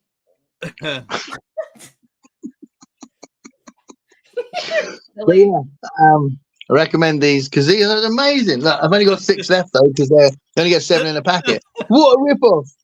You only get Rip-off. Oh, You only get 7 in a packet. Did you miss me saying about my wife was going to get me these and they're £14 from Amazon? You only have 12 pounds left there. You okay? Yeah, exactly. But then Jess found them in Wickham and said to her friend, should we go to Wickham and get Dad some oat flips? So that's low. Yeah. Isn't that awesome? His daughter and her friend traveled to another town to get him these biscuits for his birthday. I would love that. I'm losing them. I'm just holding it. They're all coming apart. Just crumbling. They're crumbling. See, I'm staring at it with deep admiration. Yeah. You're obsessed. He's giving it the eyes right now. So thumbs up to the Lion Bar. Lion bars are awesome. Lion Bar is I'll good. put that down for a minute. We're going to see if people... The Lion bars are not a British thing, right? You just got those. Where'd you get those? No, this is UK. Oh, Yeah. It is a British thing. Yeah, Nestle. Yeah, Lion bars, British. You could tell the Nestle. It's because Nestle makes the $100,000 bar. They make the Nestle Crunch bar. It's got that same chocolate crunch thing going on. All right, gonna have to go down to this British shop, see if they got them. See what they got, and let me know. It'd be a miracle if they got these. To be fair, but if you've got hobnobs, then it's like a more commercial version of this, if you like. But this is so. I love hobnobs. Hobnobs are sweeter, but these are. It's just a really awesome, like a more subtle taste. I think it's just awesome. And sadly they don't last very long because there's only 7 of them in it. This is so bad for you. Like this is so bad. Does it have like 8,000 calories in it? Probably. Well, everything is in like it says 240. That's not bad. 100 of those calories are from fat. Oh. 11 grams of fat, 32 carbs, 30 sugars, and 3 protein. Rage biscuit in the house. Yes! The band is Happy back birthday, together. Garrett. Can you hear me? Yes. This is really, really, really cool because I'm just going to start calling you Rage. Brian or Rage hasn't appeared on screen with us, and we gave him a name which I'm sure Brian loves to pieces. I don't even remember how that happened. We have to watch the first one again because it was in the first show, and it was I don't know what it was. And we got Rage Biscuit as a name there, which is brilliant. But Brian is awesome. He's absolutely awesome. One of my favorite people to watch. And I don't always comment on your videos, Brian, but I watch every single one you do. Oh, thank you. Happy birthday, by the way. Thanks, man. And I was really chuffed that you said you'd pop up and be on the chat. So that's brilliant. Sure. I mean, I'm hoping you've got some biscuits. If not, what the hell? I just thought I don't have any biscuits, none in the house, to be honest with you. So maybe that's the source of my rage. But we're like planning a vacation where we're going to have to appear in public in swimsuits. So we like no cookies in the house, no biscuits at all. So. Okay, that's fair enough. Sorry, Yeah, I'm sorry, Brian, but you're gonna have to do one. Have you heard that expression before? Maybe when you went to Scotland, did you have loads of people like, "Oi, do one"? Oh, it wouldn't have been "Oi," would it, in Scotland? But did you get people saying "do one"? No, I didn't hear any of that. No. Not that maybe they said it and I just didn't understand them. It's entirely possible. There was an incident outside a cathedral where I thought, I didn't know what was being said, and my wife was convinced people were being mean to me. But anyway, I'm kind of a big person, so usually people aren't mean to me. But the Scottish, they're naturally fractious, I suppose. Mm-hmm. Jenny might say something about that. I like that. Right? Go for it. Go for it, Brian. Go for it. Don't worry about offending a Scot person in the audience. It's all good. But yeah, they are naturally aggressive. Yeah, absolutely. They are predators. I've got Scottish DNA. Brian and I. We have some shared DNA. Oh yeah. Well, I'm sure we do. Andre, are you going to defend the Scottish at all at this point? No. Okay. So yeah, they are naturally violent. That's what you're saying, right? No, yeah. I said fractious, not violent. But yeah, it's fine. We are showing the biscuit love, and like you say, it can develop your rage beautifully. So that's great. I see what you did there. Actually, very clever. So your lack of biscuit is what's developing your rage. Is brilliant. That's definitely it. And I keep going with the comments, but if you don't know Brian's channel, then it's called Bookish. And I think Bookish Texan is written on it as well. If you get a load of other people called Bookish, what's that about, Brian? There's like loads of other people that have Bookish in the name. Years ago, my channel used to just be Bookish, and that was it. And then they did this thing on YouTube where you could rename your channel and make it more personal. And I thought, I'll just call myself Bookish Texan and see if I like it. And I did it. And as soon as I hit the button, I didn't like it. So I tried to go back to Bookish, but literally in the time, the name Bookish was already taken. So I still call myself Bookish, but the channel is Bookish Texas. So yeah. So and if you watch a good way to check is to see if someone that looks like that is in the videos, then you've got the right channel. Yes. But yeah, he's brilliant. So yeah, I'm so glad you're here. So please don't worry about offending Scot people or I'm not worried. I'm not worried. I've been there, and I'm sure all the offense that I could do, I did at that time. So there we go. So I seem to be getting somewhere. So Celeste says that this, I assume it's this. There's not much left, and only 6 after that. But that seems to be working, which is great. But it's a bit of a moot point because you can't get them anywhere. So maybe this is a massive tease, isn't it? Because everyone's going to go, I need those biscuits, and then they can't get them. Olive looking like, why are you teasing me? Yeah, that's true. Yeah. That's cruel. That's very cruel. Sorry, Olive. When he says, I might make a video about those wafers. Yeah, do it. Do it. We all want to see biscuit content. There's not enough biscuit content. And Brian, when you do your Saturday hodgepodge, yay! Awesome. I didn't know she was back there. So if I try that, I reckon my phone's going to fall over. But I'm going to try it. Ralph, ready? Ralph, you're going to go on screen. He doesn't care. No. He's there somewhere. There he is. Can you see him? Kind of. He's like in camouflage. Ralph. Ralph. Ralph. There he is. Oh, now I see. Right, I'm gonna try and adjust this now, so I'm not all over the place. But yeah, his brother's over there somewhere, getting old. It's funny when my daughter and son, especially my son, visits because my daughter sees them more because he lives in Brighton. When he comes down and he's like, "Oh my God, they're getting old," because there's gaps, and then because we see him every day, it's not as obvious, but they are getting old now. And I am absolutely convinced that Chico's getting senile. So he sort of wanders around like he's lost. So it's very sad. And sometimes I'm upstairs, like I hear him barking. I'm like, oh, what's Chico barking at?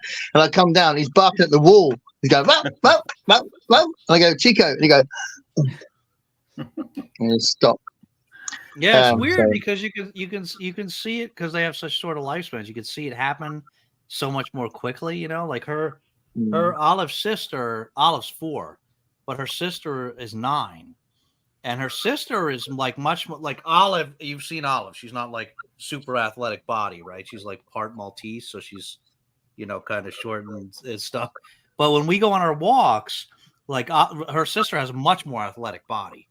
And when we go on our walks, when we get on the last road, I unclip them and let them just book it toward. They just like to race to the house.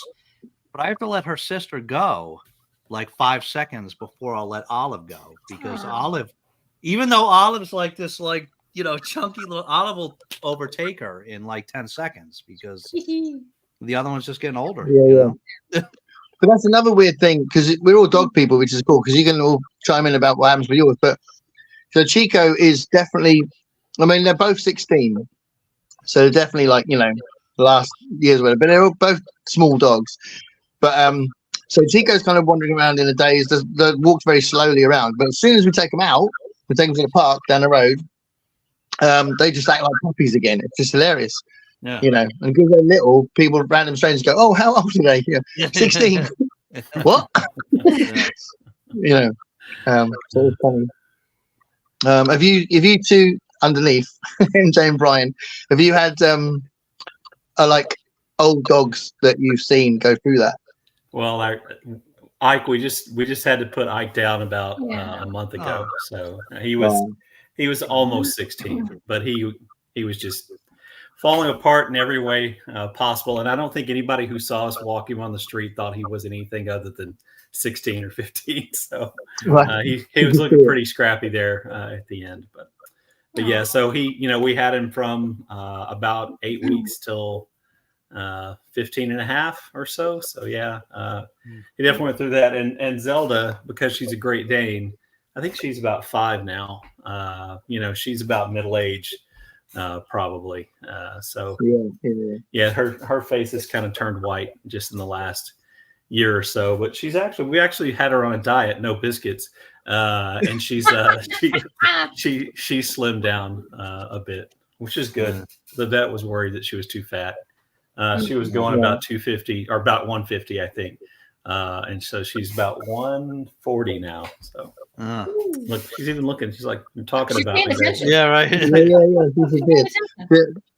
Did you give her like a random checkup? Like say to the vet, how she goes once a year. So unless there's some problem, and she's been healthy, so there hasn't been. But we spent so much money on Ike in the last 6 months. We could probably have bought a small car for the amount of money. Right. These dogs get better health care than we do. I mean, because we take better care of them than our government tries to take care of us. So not to get political or anything. But yeah. I've got health insurance on Watson. Wow. Yeah, since he was a puppy, and it pays itself. Yeah. Well, we thought about that, but we're just not. I don't know. We just never have. I guess I'm too East Texas to take out insurance on a dog. So. It does cover a lot of their routine care, and if there's an emergency or something like that. And I mean, for $50 a month, I mean he's everything. Yeah. So why wouldn't I pay that?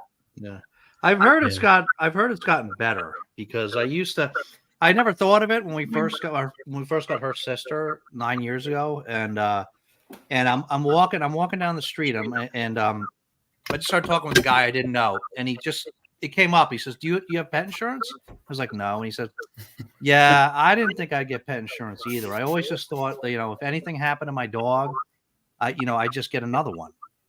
Oh. And then something happens, and your wife's crying, and you're paying for an $8 back surgery. Yeah. So get pet insurance.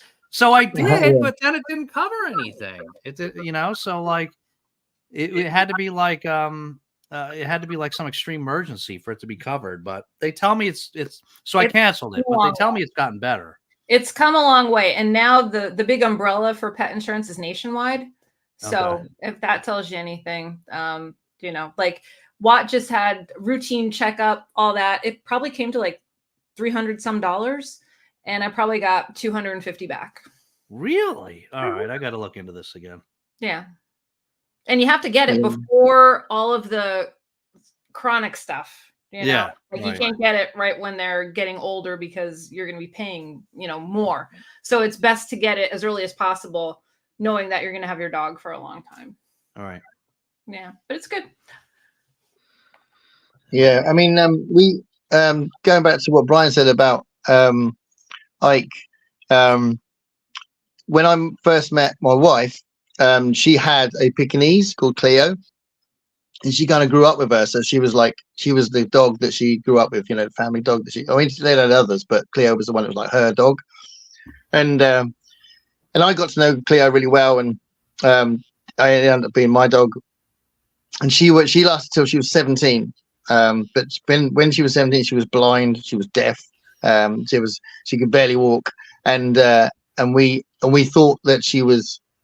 There seemed to be like her stomach was growing or whatever. It seemed to be a little inflamed or whatever. So we took her to the vet, or I took her to the vet, and the vet was like, "It's time," and I said, "Okay, we weren't expecting that. So can I just take her home and tell my wife, and then she took her the same day, but she said I need some time with her first, and that was quite a big one, But she grew up with her, She loves Pekinese. My wife, she absolutely. The next one we'll get will be a Pekingese, I think.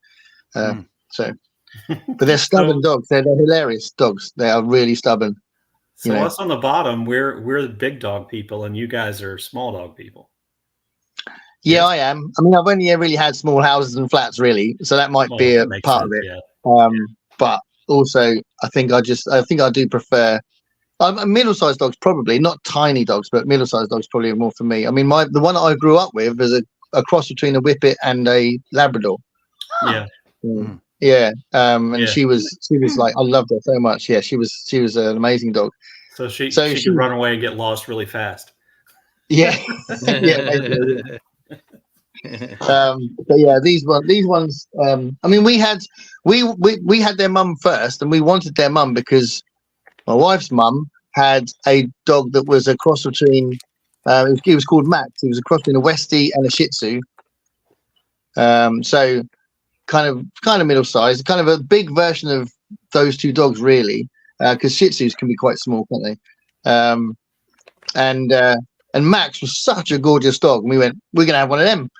So we got that cross, and Jodie, which was our dog, she was a miserable bastard. So she was like really like intense, and then she chilled out when she had puppies. But yeah, she was. You can't get the same breed and get the same dog. Do you know what I mean? It just wasn't happening. But she was like on the small size, but I'd say more middle sized than small. But these two are quite small. I mean, he's quite long. Ralph's quite long, but quite small. But Chico's tiny because their dad was Jack Russell, so Chico's more Jack Russell than Shih Tzu and Westie. But yeah, I don't know. I think middle. Well, I don't know. Maybe small dogs. I never really thought about it, but I'm not really into big dogs. Big dogs. Great Dane would be a massive dog in this house. Yeah. Well, she's a massive dog in our house too. But I've always wanted a Saint Bernard was the dog I wanted for forever. But it's so hot down here, it would just seem cruel to have one. So Great Dane, maybe an Irish Wolfhound at some point would be on my list. But we're kind of Great Dane people now. I was noticing in the comments, Margaret said that, or no, Jenny said there's nothing better than a big dog that acts like a lap dog, and that's Zelda. She doesn't have any appreciation for her size or your personal space or any kind of privacy issues. None. And she has zero class. So if there's like a low class thing, a person could associate that would be she has really terrible breath, and her flatulence would kill a normal person. So it's actually woken me up from a dead sleep. That's how bad it is. Oh my goodness! You're gonna see your head pop up back there in a second again. I know. She's talking about. She's just so sad now. I'm sorry, but did I tell you about the chair? I've never met a dog with good breath. I mean, that's what a sweet breath that dog has. This is not normal bad breath. This is like, I mean, it's the worst. It's like, well, I won't say what it is, but it's as bad as the other end. Some of the time. This is a very one-sided conversation, Brian. I wonder what she would have to say about you. Right. Probably something similar, but I have the advantage of being able to talk, and she does not. So the chair she's sitting in, it's just like it's terrible. It looks terrible, and it's in here in our house. And I was going to get rid of it just to get it out of here. When I got the new shelves, I was going to get rid of it. So I took it out of this room and I put it in the next room over there to get ready to carry it out to the curb or the garbage man to pick it up on the heavy garbage day. And I was sitting in here and I don't know why, but I went and looked out there and she was sitting in the chair, like out there next to the door because it's her chair and she didn't want us to throw it away. So it came back and she gets to keep it now. So. I love it. That's cool. I like that. So you have this horrendous smell in your house because you love your dog. Yes. When all the orifices are closed, she's great. Kenny's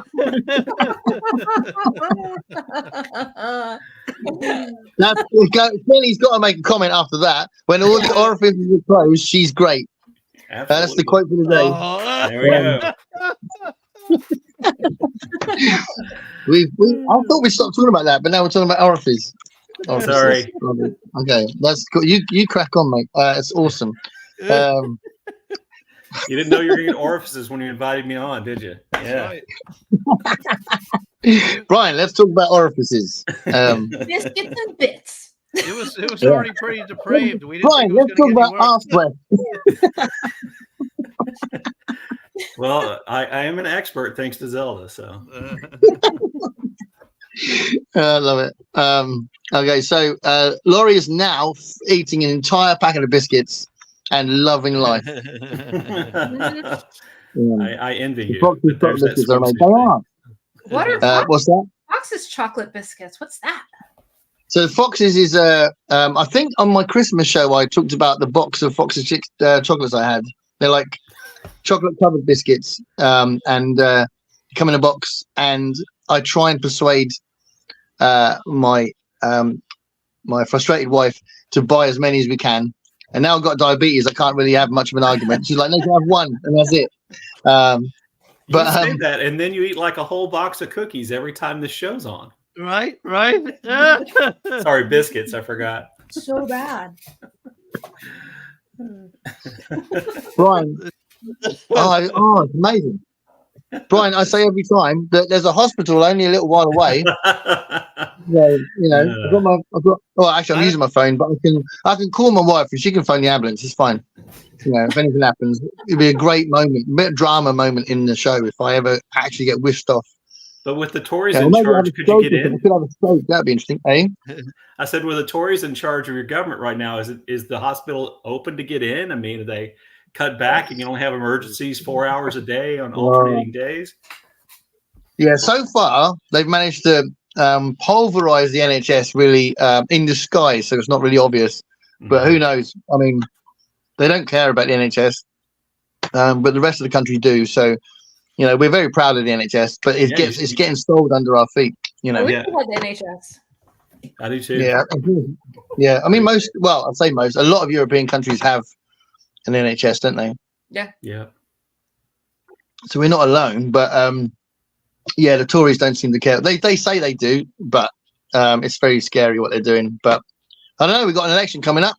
Yep. Do you know about that? We've got an election over here. Yeah. I have my fingers so, crossed for you. Yeah. Thank you. We've had many years of Tory rule, but yeah, who knows? I don't really enjoy voting, so I vote every time, but I've only ever enjoyed it once, and that was when I voted for Jeremy Corbyn. So anyone in the UK that's think what I didn't like him, I really like him, but that's the only ever time I've enjoyed voting. But you got to do it. So everyone has to vote. So it's important. Except people who disagree with me.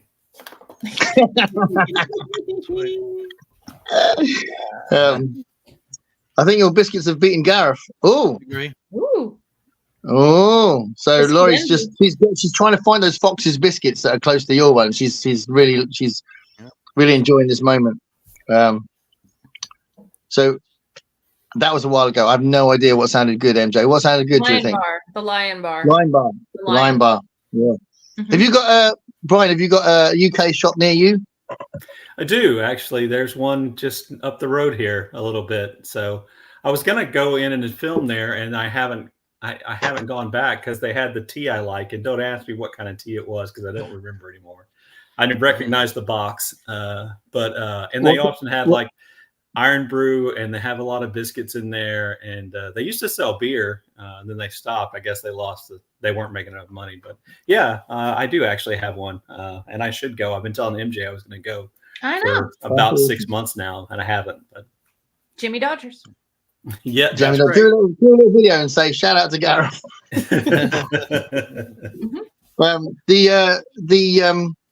tea. I need to know what tea it is. So, what color box was it? It's kind of a dark blue. Was it Tetley?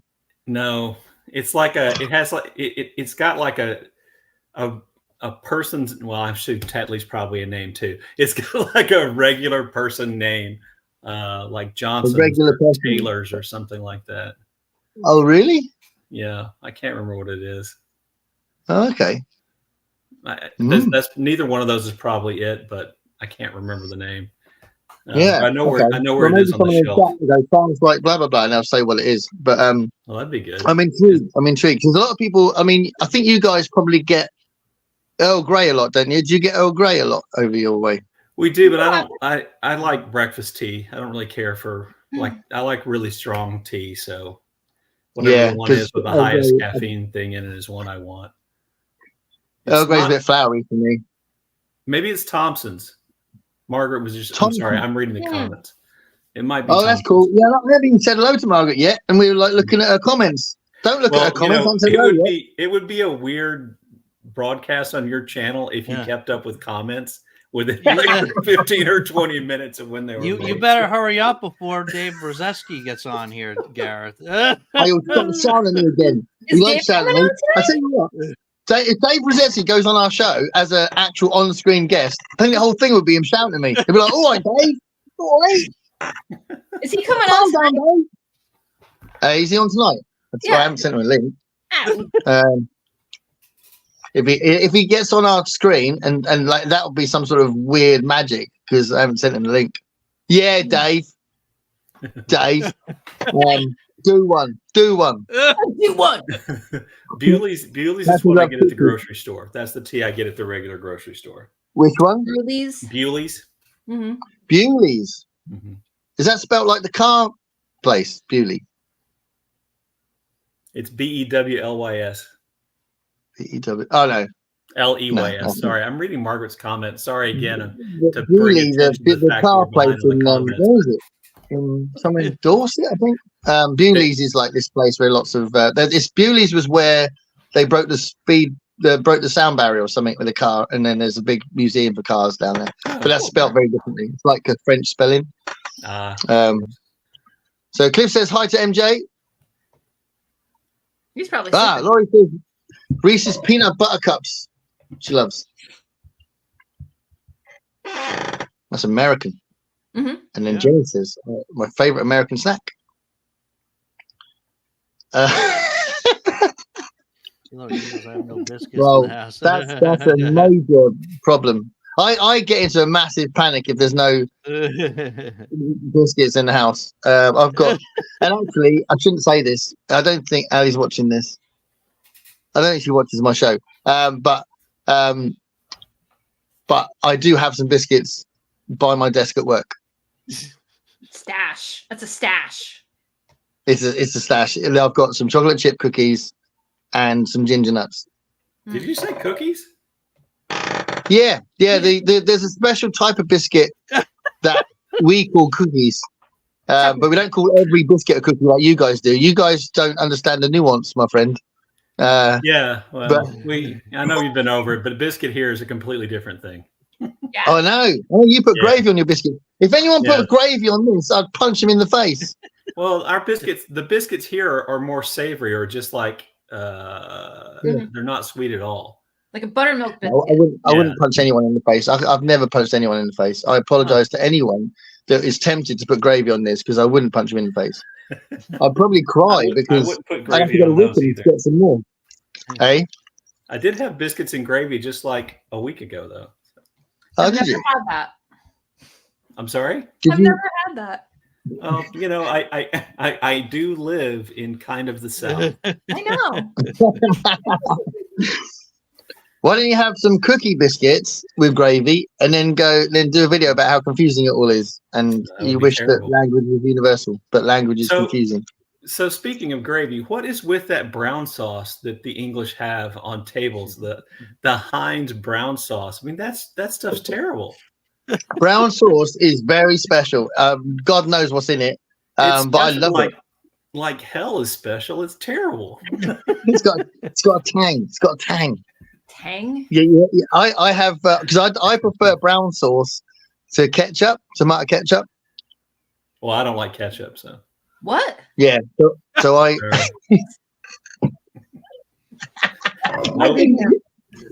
No ketchup either. Hold on, MJ, you don't like Jaffa cake, so you know. So where are you coming from? Brian, do you dislike ketchup? Is that what you're saying? I dislike ketchup. I've never heard anybody say that. No. Well, there you go. Oh, I think ketchup's overrated. I choose not to have it quite often, and I hardly ever have it. And if I have a hot dog, I'd much rather have brown sauce on it than ketchup. What do you brown put sauce? in? What? Do you dip your chips in ketchup? Now just go and put it all over it. No, I don't. I don't dip chips or fries in ketchup. I don't know what's in brown sauce. And someone's going to tell me in the chat what is in brown sauce, but it's got this like lovely tang to it. And sometimes we call it the HP company call it daddy sauce as well. Daddy sauce. And now I'm thinking, because this has been a bit filthy, this chat, daddy sauce. Did you put that on Spotted Dick?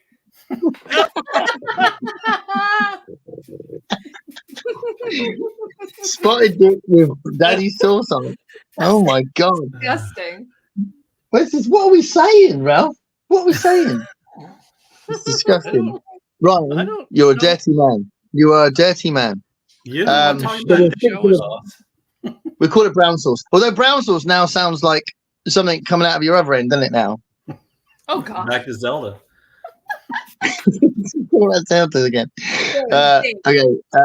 To trade food, it reminds me that I'm out of pomegranates. Oh my god. Nice. No, you can't disown me. Well, you've disowned the Jaffa cake, so I don't know what's wrong with you. It's just not that great. Hey, did Jenny make another surprise appearance on Where? There was a short. I saw a short. Yeah, but she was like on what can it Sean Yeah, she's on Sean channel. Yeah, Did she make another surprise appearance on there? Like when it was supposed to be somebody else? Jenny, did you? I swear I saw something there. What is this? It's all about Sean. You need to go on other people's channels as well, mate. Jenny, you're supposed to come on this channel next. Yeah, what's going on? I mean, Brian might be just spreading rumors and trying to get some sort of gossip going on. Possibly Trying to get drama. Just trying to start drama, like always. Hashtag drama. starts talking about his dirty dog, and then starts talking about HP sauce and brown sauce. Now slagging off Jenny. This is interesting, isn't it? That's why he's Rage Biscuit. There we go. See, she just said in the comment. Get comments. Catch I up, do the Gary. Dave Catch thing. up. Catch up. Catch Come up on. with the comments. Catch up. No, we're missing everything All right. here. All right. Catch up. Are we talking about catch up again? Catch up with the catch up. Catch up with the comments. I love choco pies from Korea. Oh well, because William lives in the Far East, right? I can't remember where he lives. Doesn't You have to tell. Indonesia, I thought. Oh, Indonesia. Indonesia, right. yeah, he lives in Indonesia. That's it. A lot is up, MJ. But I do have an Elvis Presley cookie cutter. That's pretty cool. When we did our 10th anniversary show, Bemis, when we did our 10th anniversary, we always give biscuits out at the door. And my son was quite young at the time, and he was handing out biscuits at the door, which was brilliant. But we also my wife made homemade cookies in the shape of Muppet characters. Oh, cool. So she had Muppet cookie cutters, and that was awesome. So she had Kermit and Animal and Fuzzy as cookie cookie cutter biscuits. It was very cool. So just thought I'd tell you that. Yes. After brushing my teeth. Oh, okay. Yeah. Celeste can't do that. That's not a bite. That's a nibble.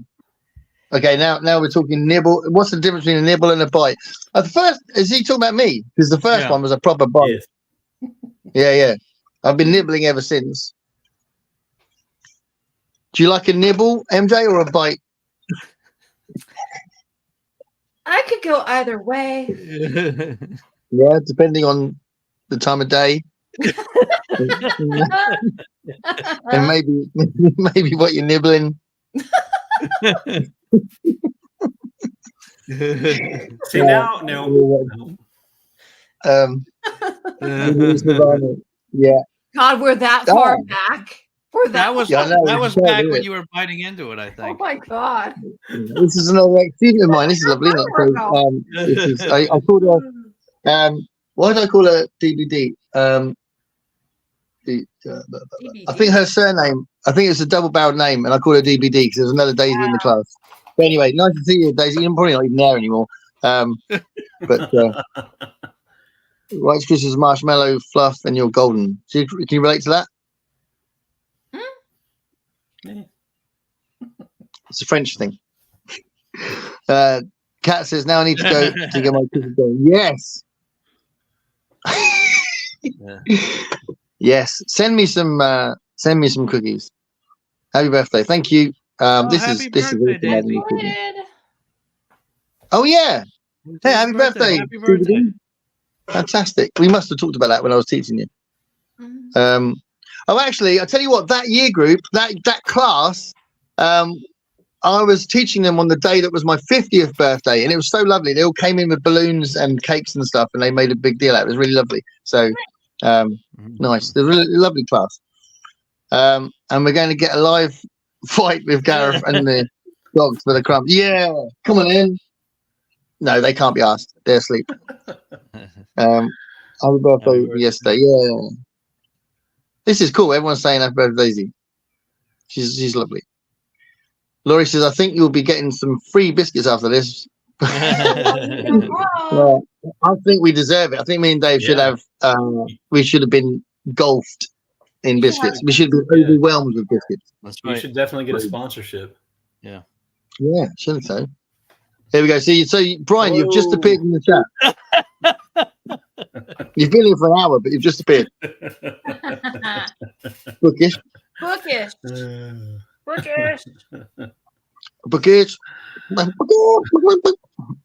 Yeah. Well, if you're going to search for it, you got to search for Bookish Texan, right? At Bookish Texan. Yeah, I think so. Damn it. Look for the beautiful picture that's his logo. For Scottish folks. Oh, this is when Brian was hating on the Scots. This is good. So basically, she's agreeing with Jenny's agreeing with you. Yeah. All right, hello, Margaret. This is my chance to say hello. Hey, Margaret. Hello. So are you a Taurus, Gareth? No, I'm not Taurus. No. I'm a Gemini. Or we're a Gemini. Oh, that explains Gemini. everything. That explains And I like all my of it. weirdness. Why do you have pet? Who do you have pet insurance with? I saw some Nationwide. brochures at my book. They're all super expensive. Nationwide. So who do you get? No, Nationwide. That's right. You said Nationwide. The wife is calling. So literally, he said, "Oh, my wife is more interesting," but he still just stayed here.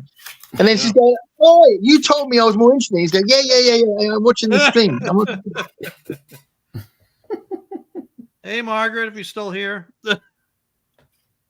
Well, Al's back. Woohoo. Oh, Alan, hey. What's going Oh, on? Al's still hard. He's still big, and he's still classic. Yeah. Scorpio. And Scorpio. Oh, okay. Jenny says hi. The biscuits ready. Yeah. Well, no, he didn't. Right. She's appeared at the door, hasn't she, David? It's got a bit saucy. Yeah, just with the saucy bits. That's the only appearance she makes. It's just to spice it up.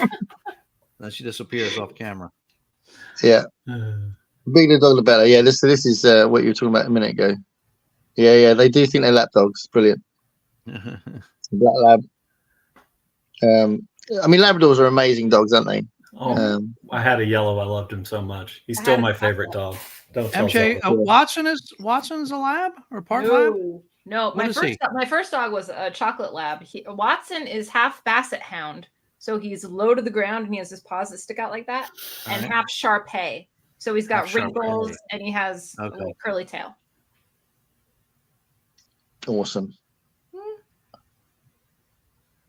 Explain the stubbornness.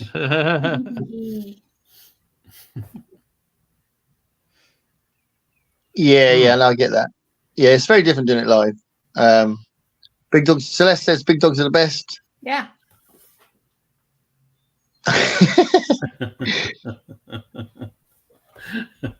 She's a little smarter than Homer. Not much.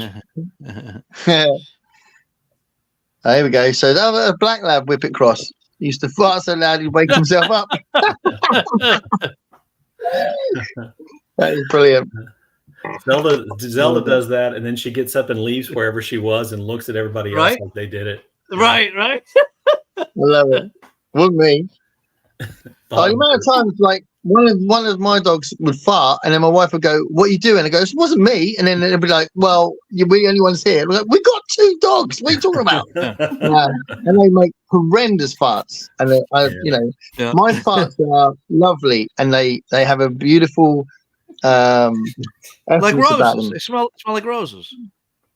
Yeah. They are It's because like you eat leagues so many ahead. sweets. Yeah. They have the sweetness to them, and Well, it's almost like you in walked. some ways, they're an extra pleasure. You know? Yeah. It's It's almost like you walked into a florist shop, right? I don't want to be around you on Brown's Toss Day, though. It's exactly like that. Sometimes I walk into a flower shop and fart just to make the place nicer. My farts are so lovely. Yeah. I swear to God. I don't even know what the show is about anymore. I feel like I've taken everything down to a lower books, class. I ain't got a book to talk about farts now. Talk about a book. No. No, but I've got some books to talk about. I want you guys to tell me if any of these books are any good, because I just bought them. So, but we need to obviously establish that my farts are better than my dogs. I knew a little kid that called them bottom burbs. Yeah, I've heard that phrase before. For the bottom. Bottom burbs. I'm going to use that. Fanny woke us both up ripping one. Had to sniff herself to make sure it was just air that came out. I love it. So, little known fact about my Great Dane: she can't reach that area of her body with her face. Aw. So, because she's too long, she's too big. So, whenever she gets up from where she's sitting, she always smells where she was sitting, and that's like how she smells herself by proxy. That is awesome. So when she goes in the park and all the other dogs are smelling her, she's thinking, "Oh, I wish I could do that." Yeah, we don't take Zelda to the park. She's not really an outside dog. I walk her around the park every once in a while, but she's not interested in other dogs at all. As she we joke she takes the great part of Great Dane seriously. She thinks she's pretty damn great. So I love it. Yeah, they are beneath her, right? yes. Well, actually, physically beneath her, I guess, as well. Yeah. Yeah. In both ways, yeah. I've got a serious question. Do you direct a choir, and Gareth, and did you fart on them when? No. Or sing with them. Does the biscuit intake affect that? Well, you say that. I've ran different choirs. So I was part of 3 people that ran a children's choir for a bit, called the CYC, and that was fun. We had different ways of conducting them and arranging the stuff as well, which is good. We always brought biscuits. We had a biscuit break after halfway through the session, so we give them like squash juice kind of stuff and biscuits. So always biscuits. And I've had student choir at work, and I've given them biscuits. Staff choir, we always had biscuits. There is definitely a consistent thing happening here. But we did sing in between the biscuits. But I don't mean we sang in between the biscuits. I mean in between having biscuits. Squash juice is Kool-Aid? I don't know. So squash like juice is just squeezed liquid from a fruit, but squash is something else that they put loads of chemicals in, and then you dilute it with water. So it tastes like Kool-Aid or Tang. Is that Kool-Aid? Or Tang, yeah. Oh, Tang, going old school. Yeah. So, yeah. I ate a lot of that just with a spoon when I was a kid. Just because it was good. Your stomach would hurt for like 7 hours afterwards. Yep. Cool. Cinnamon and ice water. Oh, okay. So Cat's diabetic. Can't afford doctors and meds. Want a cookie only crew. Yeah. So I apologize if I'm encouraging you, but you got to enjoy life as well. So you need a cinnamon and ice water chaser for every biscuit that you have. Yeah. We chatted on the weekend about the fact I need to be better at taking medication, and I'm going to put an alarm on Alexa. She didn't react, which will help me to remember to take my medication, because I'm terrible at taking medication. So yeah, that's a thing. Cool. Another thing you didn't need to know, but there we go. It's okay.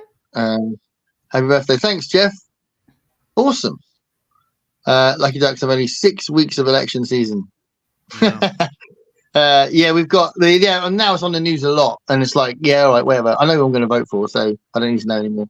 But yeah, they're all talking about it all the time. And apparently Richie Sunak wants to bring back national service, which is just classic. That's on brand, that is. But never mind. I barely remember when people didn't talk about the election. Well, yeah, we don't really, because it definitely heats up in this country. People don't really talk talk party politics in general most of the time, but then obviously when elections happening, we talk about it more. Here we're pretty much never not talking about it anymore. Yeah, 24/7. Yeah. Well, I mean, the thing with what's happening in your country, well, I mean, whoever gets in this election coming up for us is not going to change that much. The country won't change a lot. Absolute definite. You know, I've never ever voted for Tories, and I never will. But we're talking about a very small spectrum of change. But obviously, you've got a really you mean it's not going to affect the complete stability of the world? Is that what you mean? Yeah. You're now referring to Trump, aren't you? No, I didn't say that. Oh. MJ doesn't like politics, so I didn't say anything. Yeah. We won't talk too much, but yeah, I mean that's the thing, that our election is important. It's massive. Everyone should vote, but we haven't got a lot of alternatives, and what we have got is not going to change the world. But you haven't had a Labour government for decades, though, have you? No, we had the last time we had a kind of a period of Labour government was after the Tony Blair thing, the new Labour, which was basically red Tories. Sorry about George W. wrecking that whole thing for Tony Blair with the weapons of mass destruction. Yeah, that's ridiculous. But there we are. Yeah. Really, people just start ignoring us. That would be good for everybody. You and us would be good. It's a funny old world. But you know, I tell you what, it's what's really nice is, you know, talking to people who sort of are on the same page as me in other countries. You know, I think it's cool. So, you know, you can despair, but you can also think, well, actually, there's some good people out there, and that's what you've got to remember, isn't it? Yes. Right, where are we? So William voted. I think it's important to vote, man. Everyone should vote. It's Courtney. Yay! Hey, Courtney. Thanks for popping by. That's awesome. Iron Brew isn't the same anymore. So Jenny's. Oh, sorry. Hang on. Ooh. That touched a nerve with Zelda. Yeah, Zelda likes Iron Brew. And these are random names. These are guesses at the That was tea. so At the long tea, ago. yeah. I know.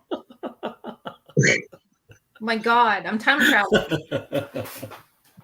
Yeah, MJ's breaking out that timer. The funny thing about the comments being behind is you guys are you're way more on top of it than normal right now. I mean, you're probably only like 15, 20 minutes behind right now. I cracked the whip the last time. Yeah. But I don't know, it's funny. Margaret's I still feel with like us commenting, though. That's if you good. just read the comments, then you end up not chatting, isn't it? So it's a difficult one, I think. Right. The buddy. HB sauce, mandatory on the bacon, so that's brown sauce, HB sauce. You people and butter on sandwiches also. Yeah, my son doesn't put butter on sandwiches. What a lunatic. You got to put butter on it, or margarine. I Or thought that's something. what a buddy was. Well, yeah, butty is a sandwich. Yeah, absolutely. Sausage butty, chip butty. I thought you put butter in there, like ham in there or something like that. That's the Well, it's just that's not the filling. The butter isn't filling. The butter just makes everything stick together. Yeah. The French butter, everything. Yeah, well, And it's good. It is indeed. Oh, Marmite. Jim MJ tried the Marmite, didn't you, when you came? And you quite liked it, didn't you? I still have it. Yeah, I don't mind it. I gotta be in a savory mood for it though. And you got to do it sparingly, haven't you? Because was it your husband that just absolutely caked it in Marmite and it was a bit strong? Mm-hmm. He put it on like jelly. He took a bite and he said, "Fuck this." It's really strong. So if you try friendly channel here, MJ. Yeah, you got to do it in small, in moderation, small with butter. Yeah. Mm-hmm. But no, I love Marmite. Glinda rat that alerts your brain to food going bad. Oh, it's a tang. That's the tang. Oh, that's what tang means. Oh, I didn't mean it in a negative way. I like tang. Did the astronauts? But I'm not fond of mustard. Eh? I thought the United States astronauts used to drink Tang, didn't they? Yes, that's why they made it, because it was like had so much vitamin C in it. Yeah. And then they started selling it to little kids, and we all became overweight from drinking sugary drinks. From too much tang. Too much tang. Grape tang, that was the best, by the way. I never had grape. I only had the orange. Oh wow. No, you gotta go. You gotta get off the orange and go grape. Grape tang. Hearing that you guys got sick from too much tang, that sounds dirty to me as well. I mean, I could have gone for one of those for lunch, but we only had a sad imitation Irish pub that wouldn't have been too disappointing. I love the fact that you guys, when you have British pubs, you call them Irish pubs, because apparently you don't think that there's any pubs in England. No, we have Irish and British where I'm at. We have both, yeah. Cool. Generalizing, Gareth. Yeah, Gareth. Jeez, she meant Irish. There's Okay. a pub in every corner. It's ridiculous. There's like Irish millions of means pubs there's in Guinness and one other Irish beer on tap. So. Well, yeah, what goes on your fries if it's not ketchup? Nothing. Or gravy. Gravy fries are delicious. Or Not gravy. brown gravy. Cream gravy. That's delicious. And then I don't mind mayonnaise on a French fry. Ooh. Oh. Mayonnaise. I don't know. Isn't that what the Belgians eat on there? Whoa. I'm pretty sure the Belgians put mayonnaise on their French fries. I really love what it's enough for me because I don't normally put sauce on my chips because I really like salt and pepper. Yep. I don't put vinegar. Like obviously, the big thing over here is salt and vinegar. But I put salt and pepper on my chips. Always have done. And sometimes too much pepper. And I'm like, well, I'll just ruin them. It's too much on there. So it's got to be the right amount. But I'm up for that. Daddy sauce, nope. Margaret says nope to daddy sauce. What marketer thought daddy sauce is appropriate for food? The same place that makes hot sauce. So that's like, same what? I said it's the same country that has a dessert called spotted dick. Yeah, it's true. Yeah. Hot sauce. So yeah, so that would be like spicy sauce, wouldn't it? Sriracha.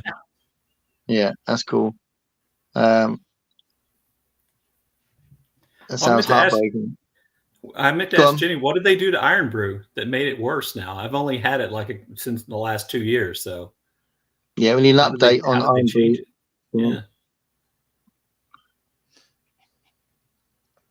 Oh, yeah.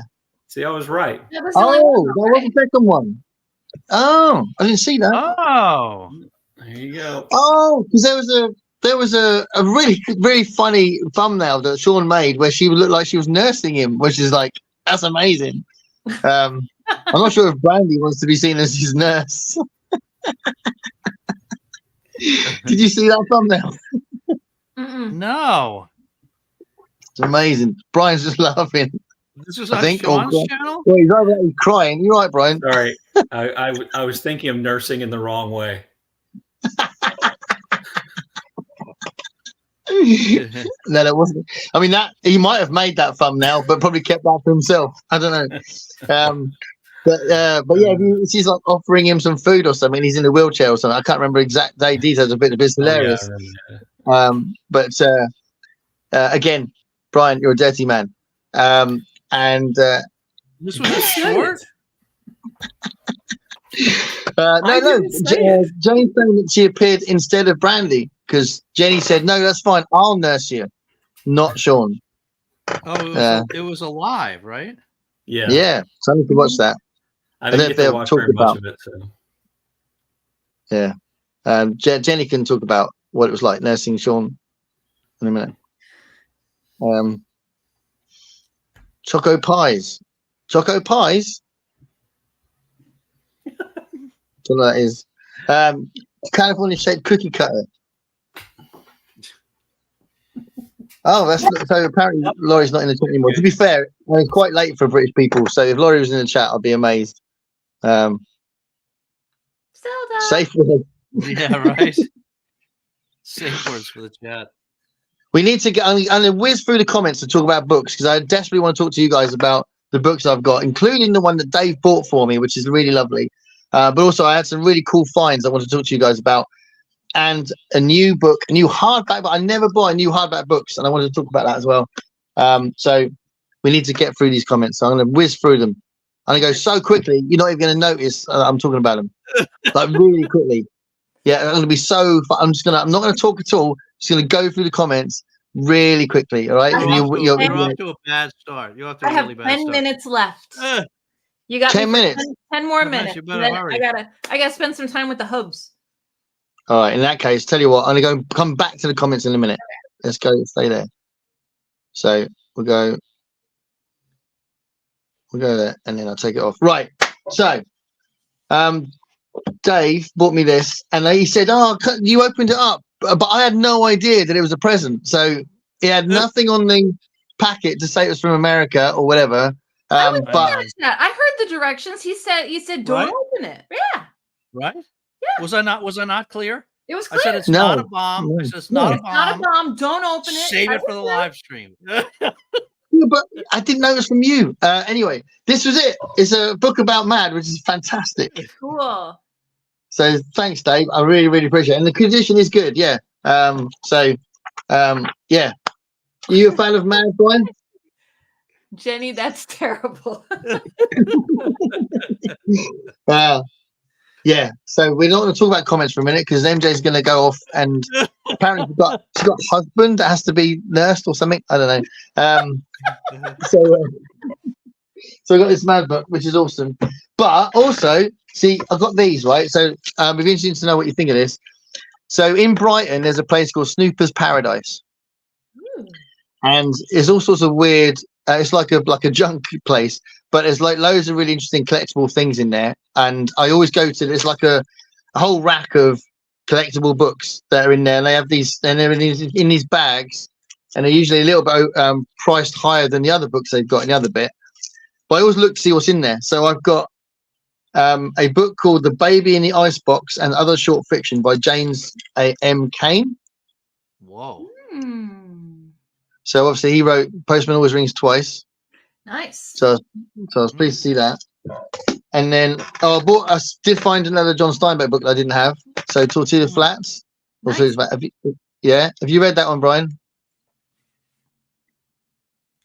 You've gone silent. Microphone. Sorry, I'm muted because of Zelda. I said that's actually a John Steinbeck novel I like. Okay, cool. I'll read that one. That's good. I also bought Raymond Carver. I've never read a Raymond Carver story, and this is what we talk about when we talk about love. For that day, so short stories from Raymond Carver. I've got so many of these, but this is one I didn't have. So this is a Chester Himes book called Come Back Charleston Blue. I like Chester Himes a lot. I've never read that one though, but I like Chester Himes. Really, really good. Yeah. He's a much better writer than I think. He's a great example of a really great writer who wrote genre fiction. And so whenever somebody tries to sell genre fiction short for the writing, I always bring up Chester Himes because he's just a great writer. Yeah. I've only read one, which was Cotton Comes to Harlem. I thought it was amazing and really different. And James Baldwin was a big fan. Right. Yeah. I'm going to be reading some James Baldwin for the 24 BB event. So that's coming up soon. But yeah, so that was quite a nice find. And then a Lee Brackett book. So a Lee Brackett book called The Ginger Star. So this is like vintage science fiction, but I'm kind of intrigued by Lee Brackett because I was curious anyway. But now, once looking into Ray Bradbury in more detail, finding out that she was a mentor for Ray Bradbury, that makes me think I really want to read her, seriously. So I've got a few books by her anyway. But this is The Ginger Star. It says the first new adventure of Eric John Stark. So I think that's a character that she's written about a lot. So I don't know if it's like a Princess of Mars kind of thing. I don't know, but yeah. So I found that. So that was, what was that? A $5. But I haven't even taken them out I wanted to take them out of the packaging once I've done this live stream. So I'm assuming they're in really good condition. So there's that. And then I found the second Buck Rogers book. So I thought that would be good for Garb August. That's awesome. That's great. Oh, Yeah. I love that. So That Man on Beta is what this one's called. So that should be fun. Love it. So yeah, and again, it looks like it's really awesome condition. So on the festival weekend, I got Beloved by Toni Morrison. Toni Morrison, yeah. Want to buddy read that? Yeah. You want to add it to the buddy read list? Let's add it to the list. I got it right over there. I got it right over there. You want to read I'll it? go in on that. Yeah. And this is a 24BB one as well, isn't it? Yeah. This is banned as well, wasn't it? Yeah. So I have read Jazz by Toni Morrison. I didn't like it, but I think Jazz is quite unusual for her. Is that right, Brian? Do you think? A little bit, yeah. A little bit. It's different from Beloved, but so yeah. Yeah. So I want to read this. This is the big one, isn't it? So I'll see what I think about this one. So I was really keen to find this. Really keen to tell Brian especially, but you guys might know about this. My son got me, and his girlfriend got me number 3 and number 4 of Saga. Ooh. Nice. Dave's not reacted. Shit, that's my regular scheduled freeze. Oh no, Dave's freezing. I'll be right back. Because you started talking about books and not biscuits. Yeah. Have you looked to see if that's what does it? Have you do you know anything about this, guys? I've read the first Saga. years ago. Right. Yeah, it was interesting. Yeah. I think it is quite interesting because it's got this sort of like huge canvas that it tells a story about. It's kind of like Romeo and Juliet in it, but like interplanetary stuff with mad characters in it. So yeah, I think it's about 13 of them. I think. But yeah, so I've got 3 and 4, which is nice. And 2 books I bought in Waterstones. So I had a big voucher from my daughter from Waterstones, and I got a hardcase crime book that was initially started by the guy who wrote Rear Window, Cornell Woolrich, but it was finished by Lawrence Block. So I like Lawrence Block. I like Lawrence Block. Yeah. So I was kind of pleased to see that. There was a whole rack of them. It's really funny, but I've got most of them that was there. So I was like, okay, that's cool. So that's a nice little addition. But the big one for me that I was really excited to talk about is that I've bought Alien Clay by Adrian Tchaikovsky. How to be an Adrian Tchaikovsky. Yeah. Nice. So yeah, I'd heard. I think he was talking about it in an interview on YouTube, and this sounds like got a bit of a political bend on it as well about the way we treat. Like a kind of the way we like colonialism, that kind of thing, I think. But he's such a good writer, and I want to read everything I've got by him as well. I did a video on it, and I knew this was coming out, and it's deceptively small, I think, because the type's quite big, So there's a big chunk of it, but it isn't really. Do you know what I mean? I think it'll be quite an easy read, and I think he is an easy read. I think he writes. Have you read anything by him, Brian? No, I never have. I think he's one of those people that writes really intelligently, but is also an easy read. I like Do you know what I mean? Yep. Yeah. I much more prefer that really to people who try too hard, which I think is just a bit of a thing. Do you know what I mean? People that like just say what you're trying to say, man. And I think he does it really well. So this is his latest one. So this was is on the shelves. They're £3 off because they do it sometimes. So it was 20 quid basically. But yeah, I was really pleased to get that. So Dave's disappeared, but he likes Adrian Tchaikovsky as well. Nice. So I was keen to see what you thought of that. Cool. So yeah. Are you guys doing? You're doing June on the Range, aren't you, MJ? Because you're going to go in a minute. Yeah, I'm a co-host. Yeah. Yeah. So I was going to say that the first one I'm going to read for that is First Blood, which is a Jack Schaefer book. Who wrote Shane? Yeah, I like Jack Schaefer. So have you read this one? No, I only read Shane. Yeah. But I loved Shane, so I think this would be interesting to read. It's got a very cool cover. Are you doing June on the Range, Brian, or tempted? I have no idea what I'm doing in June, to be honest with you. I'll be at my mom's for a week while she recovers from a surgery, and then we're going to Philadelphia and for a couple of days for my niece's graduations. I have made no reading plans for June. You're going to Philadelphia? Oh, yep. I'm not that That's far. awesome. Yeah, that'd be cool. True. Okay, I have 2 things to say. Because I was listening while you were off.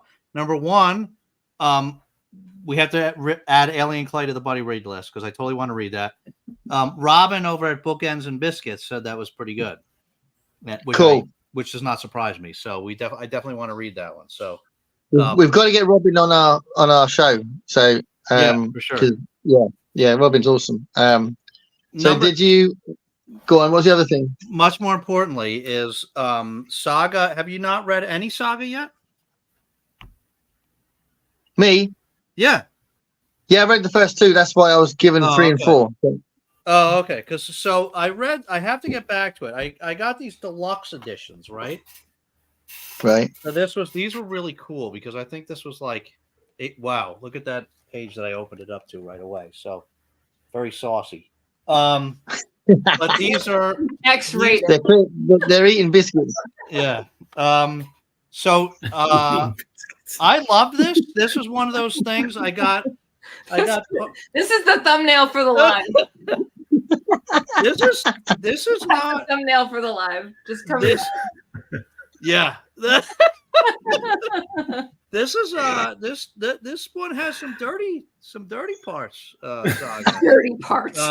12. No, it is very adult. It's very saucy, isn't it? It's very Oh, you're an adult. It's weird. Yeah. There are elements of daddy sauce in there. That's his take on a unicorn right there. Oh my God. Is that, you want that to be the thumbnail? I don't know. All right, No. so those are like 8. These deluxe editions are like really cool. I started like in the second deluxe one. Brian, Oh, he's speechless. let me see what I can find in here. I probably shouldn't be showing these, right? I don't know. Stop making this show really filthy, Dave. I'm not doing that. I'm not doing anything to make this thing filthy. You are. You and Johnny and Celeste. You know, Needless randomly to say- throw those names out. Needless to say, it's an awesome comic. But no, here's the most important part. I'm being serious right now. Now, have you seen? You know what? Brian K. Vaughan. Yeah, Brian yeah. K. Michael Vaughan. K. Vaughan's dad, right? Well, you know what Brian K. Vaughan looks like? Have you seen Brian K. Vaughan? Does he look like an older version of Michael K. Vaughan? Brian K. Vaughan has a brother that he has referenced his brother, but has not talked about his brother very much. Now, look Okay. at a picture of Michael K. Vaughan and look at a picture of Brian K. Vaughan. I'm starting a conspiracy theory here. Now, Michael says no. He says it's not his brother. But He does. take a look at the But pictures. then maybe it's because there's somebody else. Maybe it's his dad, or maybe his cousin, or his mum. Who knows? We need to find this out. I asked him to come on the show, and he said, "I'm not going on the show because you'll probably start talking about Brian K. Vaughan, and it will get very complicated. I'm not going on the show." That's what he said. I am turning into a pumpkin. All I right. love all of you, buddy. Happy birthday. Air hugs. Air hugs. Thank you, MJ. All I right. am Jay. I can only imagine what's going to happen when you go. How much worse this is going to get. I am not responsible. I am leaving still with some grace. I think one Good thing for we you. know is Zelda's going to make a horrendous fart and smell terrible. That's what's going to happen. Is it because I All right. showed the saga pictures? Is that what happened? No, I have to go. All right, love you guys. Bye. Thanks, MJ. Don't talk about me. So MJ, right? So Okay, so Jenny says you just finished Weird Sisters. Yeah, we were talking about Weird Sisters in the chat with Joe, weren't we? Because you're about to start The Color of Magic. yeah. Have you started it? No, I'm finishing up Horror Mayhem. I'm starting it like first week of June. I'm going to start. Okay. What do you think about Terry Pratchett, Brian? Never read Terry Pratchett. Are you thinking it's not really my bag, or you've just not got around to it? I just stopped reading those kinds of books. Not because there's anything wrong with it. I just stopped, and I look like I'm in a 50s noir movie now, or 40s noir movie. This thing. I just stopped, and then I felt like I was out of the loop and stuff like that. I was on a live with Jimmy Nuts the other day, and I promised to read science fiction fantasy in July. Oh, okay, cool. I'm gonna Where are you going to go with that? What are you going to read? Do you know? I'm reading Game of Thrones. Never read that. Okay. I'm going to read. I hate to say this, given the tenor of this conversation, but Philip K. Dick. You're going to read some Dick. I'm reading the second Marlon James novel in that fantasy series he created. I'm reading a Guy Gavriel Kay novel, I think. Okay. I think that's it, but maybe I'll throw Terry Pratchett in there just so to fill out July. I don't know. I'm just so out of the talk about it with even. I don't know if you're tempted, if you've heard about it and maybe even read it and not seen it as science fiction, but I would massively recommend Flowers for Algernon. I read a part of that in like the 8th or 9th grade. I don't think we read the whole thing. We read an abridgment of it. So I have read it, but I know the story, the idea. Oh, I'm going to read Ray Bradbury. That's the other person I need to get to. Hang on one second. Yeah, why don't we read? Yeah. Why don't we read something like This Way Comes? Why are we reading something? But on my schedule, we got Fahrenheit 451, and actually, I've already started Golden Apples of the Sun.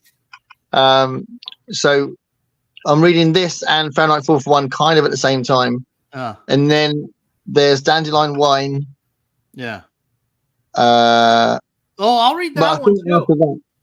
I think after that, Something Wicked This Way Comes up. So I'm trying to do it in chronological order. But Something Wicked This Way Comes does come soon. And yeah, I mean, it's my favorite Ray Bradbury's book. So I'd very happily read it like a 5th time or whatever. It's you so read brilliant. it a number of times? Yeah. Yeah. Okay. Yeah, I love it. I haven't read all of his stuff over and over again.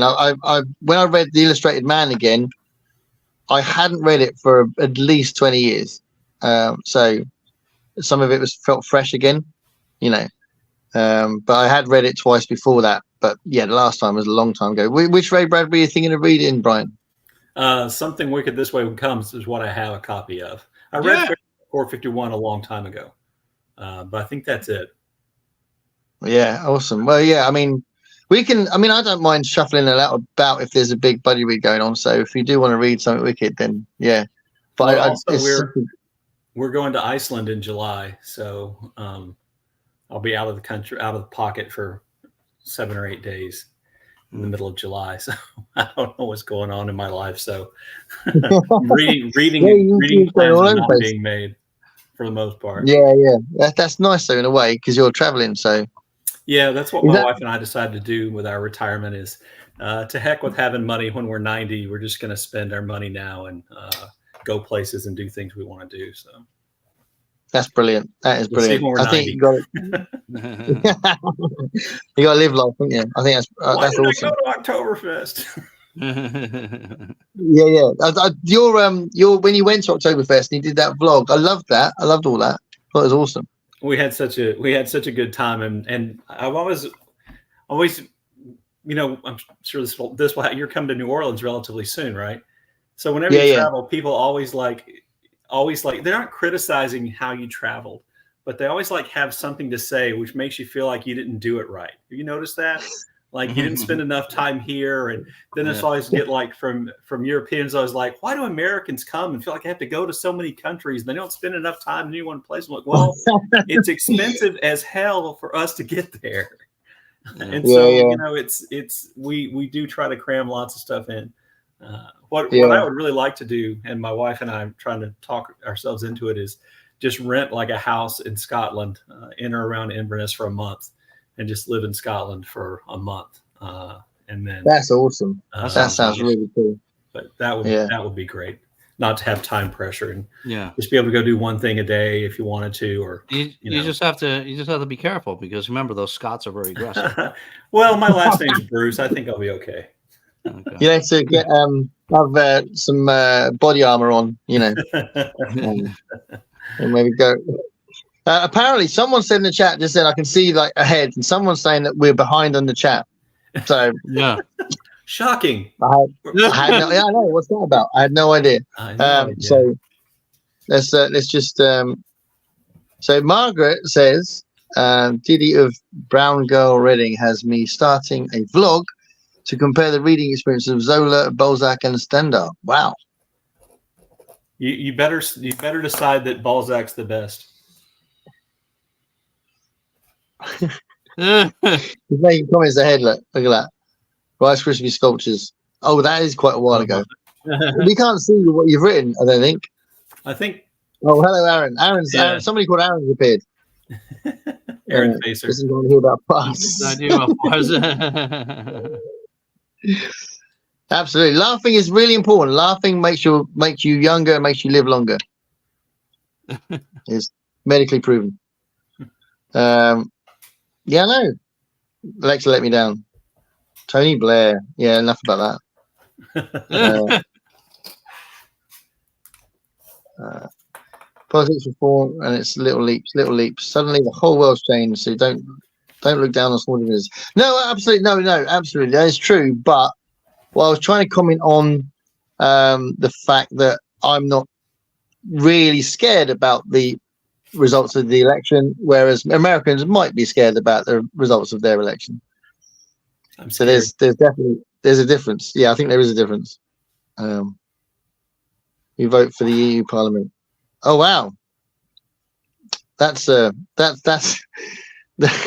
whole big thing over here. So yeah, I'm sure you know. So yeah, don't get me started. Thank you, man. I really appreciate that.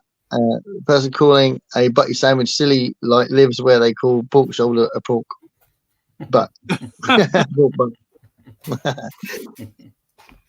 Politics drag through the mud. We should savor every tiny victory. That's why I prefer local politics.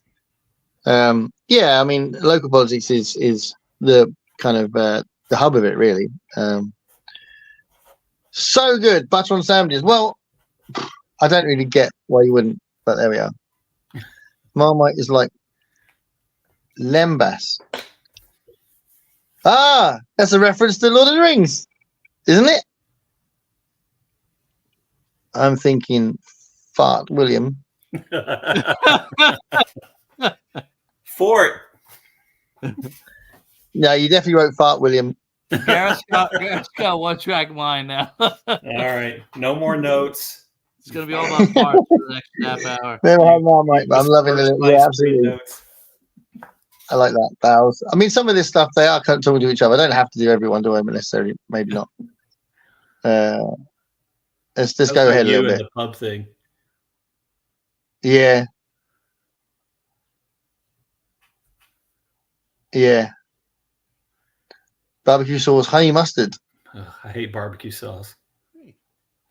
I'm gonna have an egg sandwich after this show, Dave. Got to happen. Do you ever not have an egg sandwich after the show? Cat says, terrified to look up what a spotted dick is. You put spotted dick in Google search, it'll come up with all sorts of things. Yeah, that's what it is. That is what it is. It's got raisins in it. Oh. That's another strike against it. Raisins. Oh God. That should be lumpy dick, not spotted dick. Raisins are lumpy. Lumpy dick. Well, lumpy dick sounds horrendous. That's awful. Either one. I mean, aren't spots like pimples in the UK? Yeah. So it's really like pimply dick.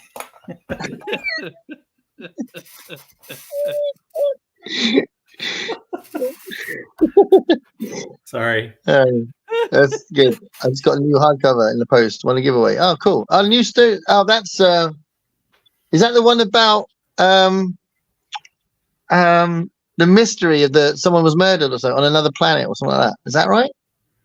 Murder mystery. It's like a science fiction murder mystery, I think. Margaret can confirm that.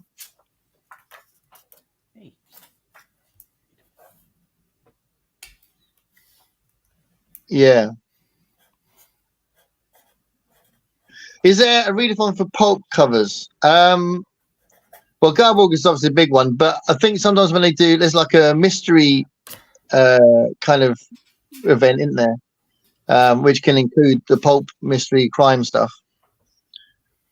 But I think Garborg is probably the main one. I don't know. You can start one, Margaret. Yeah. Yeah. No, I've got the which one have I got? I've got the 7 Deaths of somebody hardcastle or something. I don't know. Oops, shit. Oh, right, I'm gonna.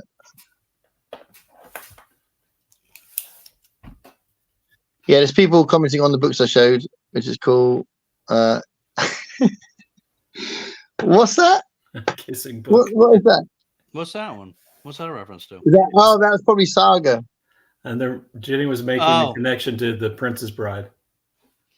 Ah, Any kind of unicorn. Oh, that's a saga. yeah.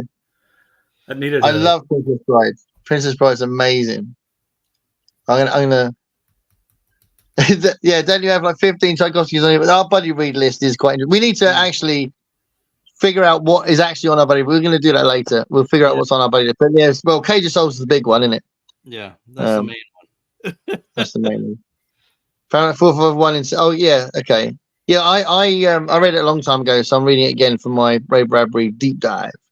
Hi, Aaron. Thanks for popping in. I need to be off to bed. Oh.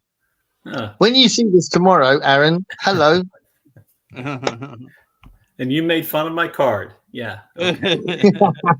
Yeah. Happy birthday, yeah. Thank you. Hi, Floss. Yeah, hi, Floss. Sorry, I was just, hi, Floss. I'm desperately trying to catch up with the comments now. No, you're doing good. You're doing good. You're doing really good. Yeah.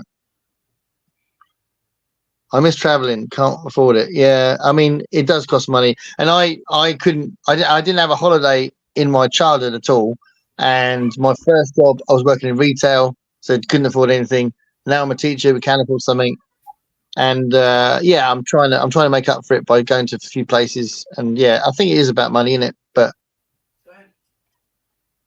it's good that Brian. It's good that you can do that now with your wife. It's really cool. Yeah. Well, we've been lucky. Yeah. Aaron, stay up like a pro. Yeah, stay up. That's about me living in Scotland, I think. Yeah. Self-catering lying empty, creating housing market havoc in Scotland. Oh. There you go. Go for it. Oh, no. William. Close off for the Glens and Crags. Yeah. I want to try to climb Ben Nevis again when I have more time. So. Oh, awesome! That's that'll keep you fit. Yeah, or the opposite. Yeah, kill you off. I could just fall off the edge. And William says he likes Vegemite more than Marmite. Oops. Vegemite is a lot more unusual. Marmite is in every single shop. Vegemite, you have to look for it over here. Marmite's a big deal over here. Last Murder at the End. Yeah, that's it. Yeah. Not my bag. The pulp. The pulp. Oh, yeah. They just started a historical fiction for June and was caught sleeping in the starting gun. Got to start dinner. Thanks, Kat. See you, really Kat. appreciate you. Have a lovely meal. Now Olive has a chance to weigh in. Oh, Olive, what do you think about all this? Did you say everything you had to say? Did you say everything you had to say? Love it. See you next stream. Yeah. I'm going to go up to bed. What is this? They're all escaping. You can't leave until I say. And you just caught up on the comments too. Yeah. I was on airplane. See you later. Right, awesome. Bye, Jenny. Right, brilliant. Wow. So this doesn't happen often. I know. It's awesome, isn't it? Last time I went away for like an hour and 10 minutes, and you still hadn't gotten down to where my comment was. I'll tell you what I also got. This is a nice little present that kind of foreshadowing my New Orleans trip. I got $50 from my mother-in-law. So that's actual dollars. On the back, you've got Kirk Douglas. You've got Kirk Douglas on the back. He must be. He's such an important actor that he needs to be on the back. Who actually is it? Who is it? That's Grant. Oh, that's Ulysses Grant. Okay. Oh, well, I prefer to think of it as Kirk Douglas. Yeah, that's probably fair. In Lust for Life, Vincent van Gogh's biopic. Yeah. And that's kind of what Michael Douglas is about now. Hey? Yeah, a bit, yeah. Do you like Kirk Douglas? Sure.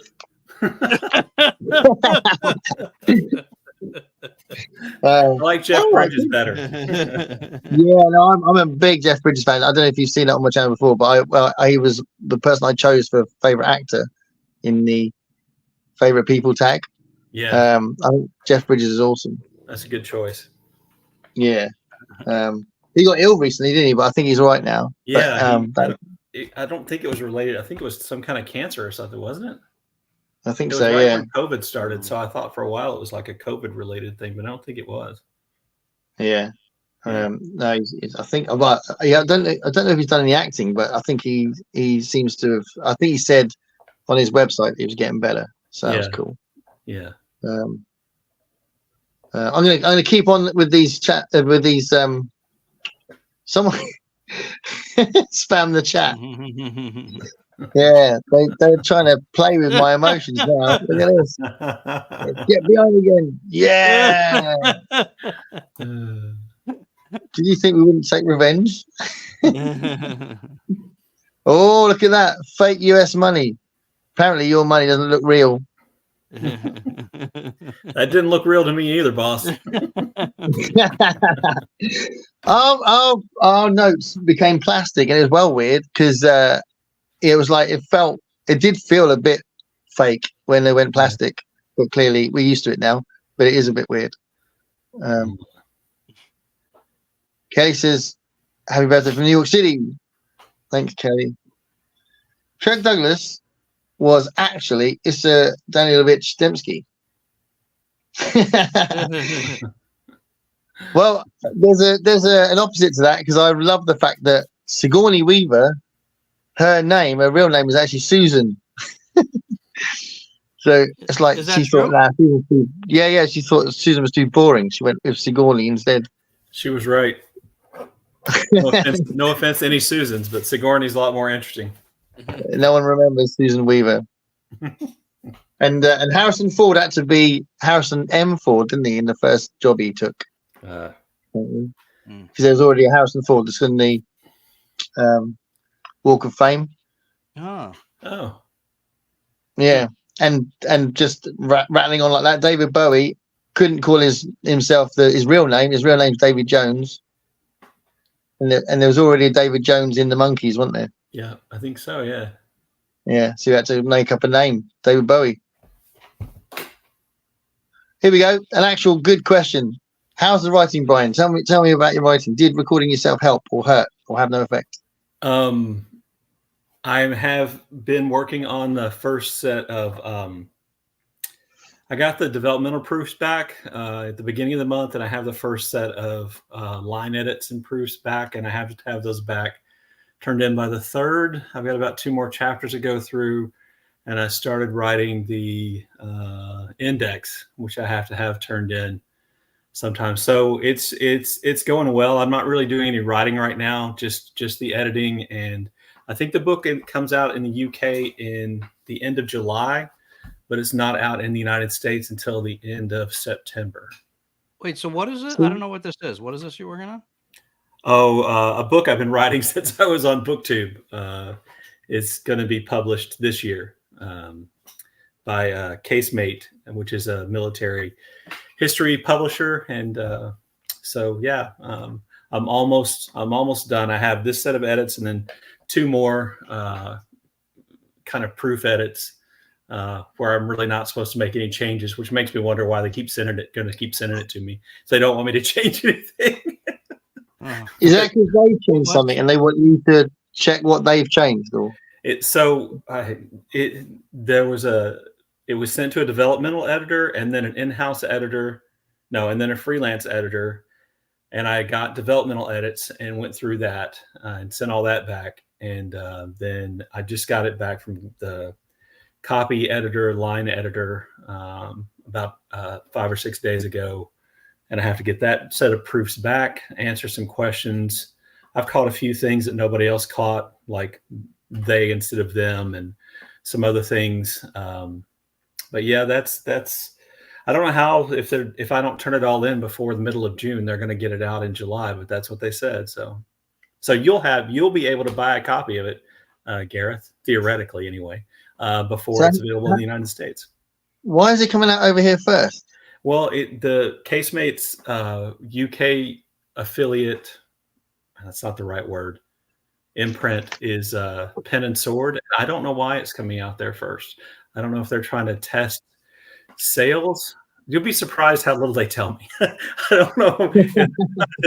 Test sales to decide how big of a run to make in print in the United States, or what, or if that's just the way they like to do things. UK doesn't care if it's still got those typos like they instead of them. So I'm just terrified of every single thing because it's all, nobody blames the editor or the publisher when there's a typo or some hideous mistake. It's all on me. So what's the basic? What is the subject matter though? It's military history of the army unit that my great uncle was in World War II. They fought in the Pacific.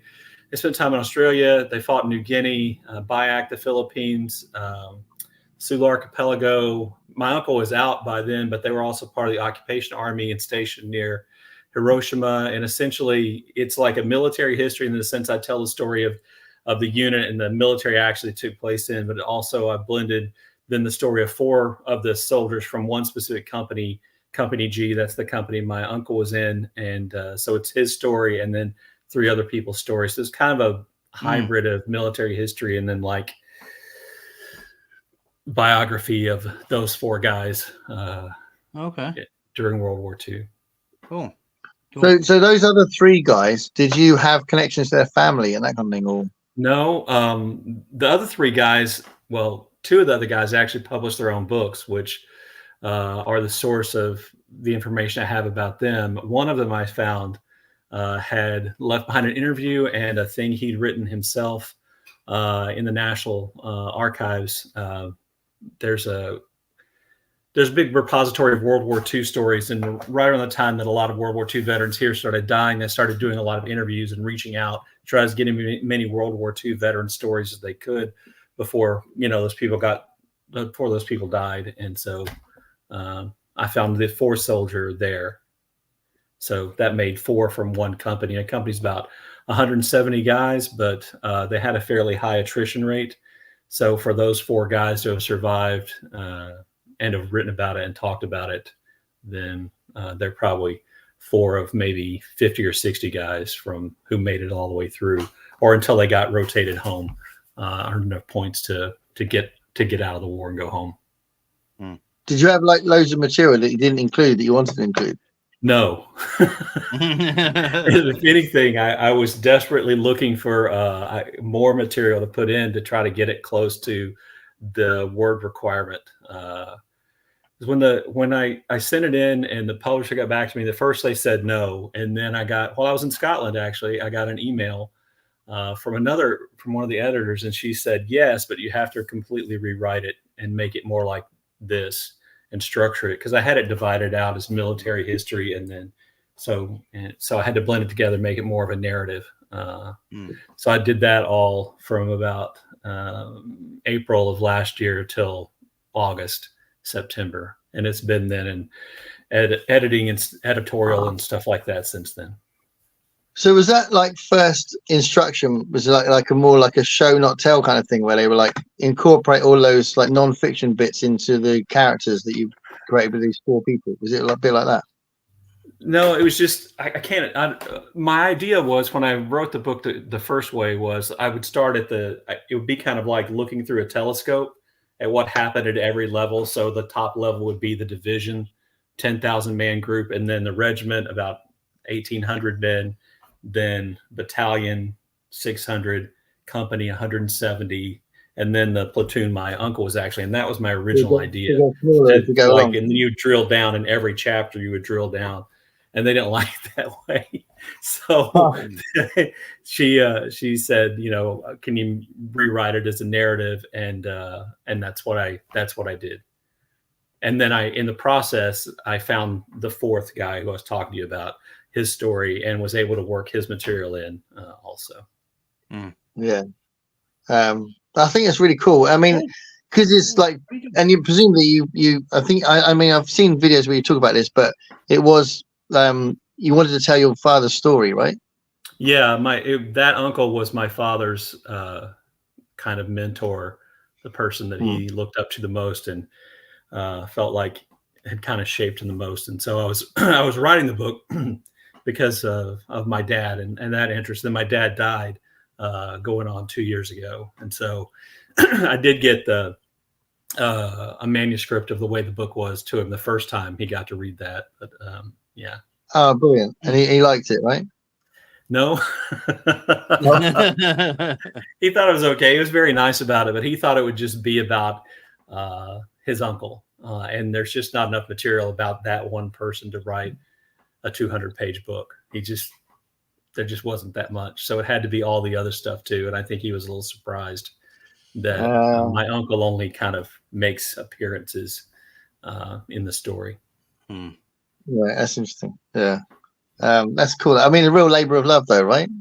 Yes, it was. I did not, I thought I would end up self-publishing it, but at the, I think December of 2 years ago, I had it ready to go. I sent it to Casemate because that was the #1 publisher I had on my list, and sent it to them, and then heard back a no.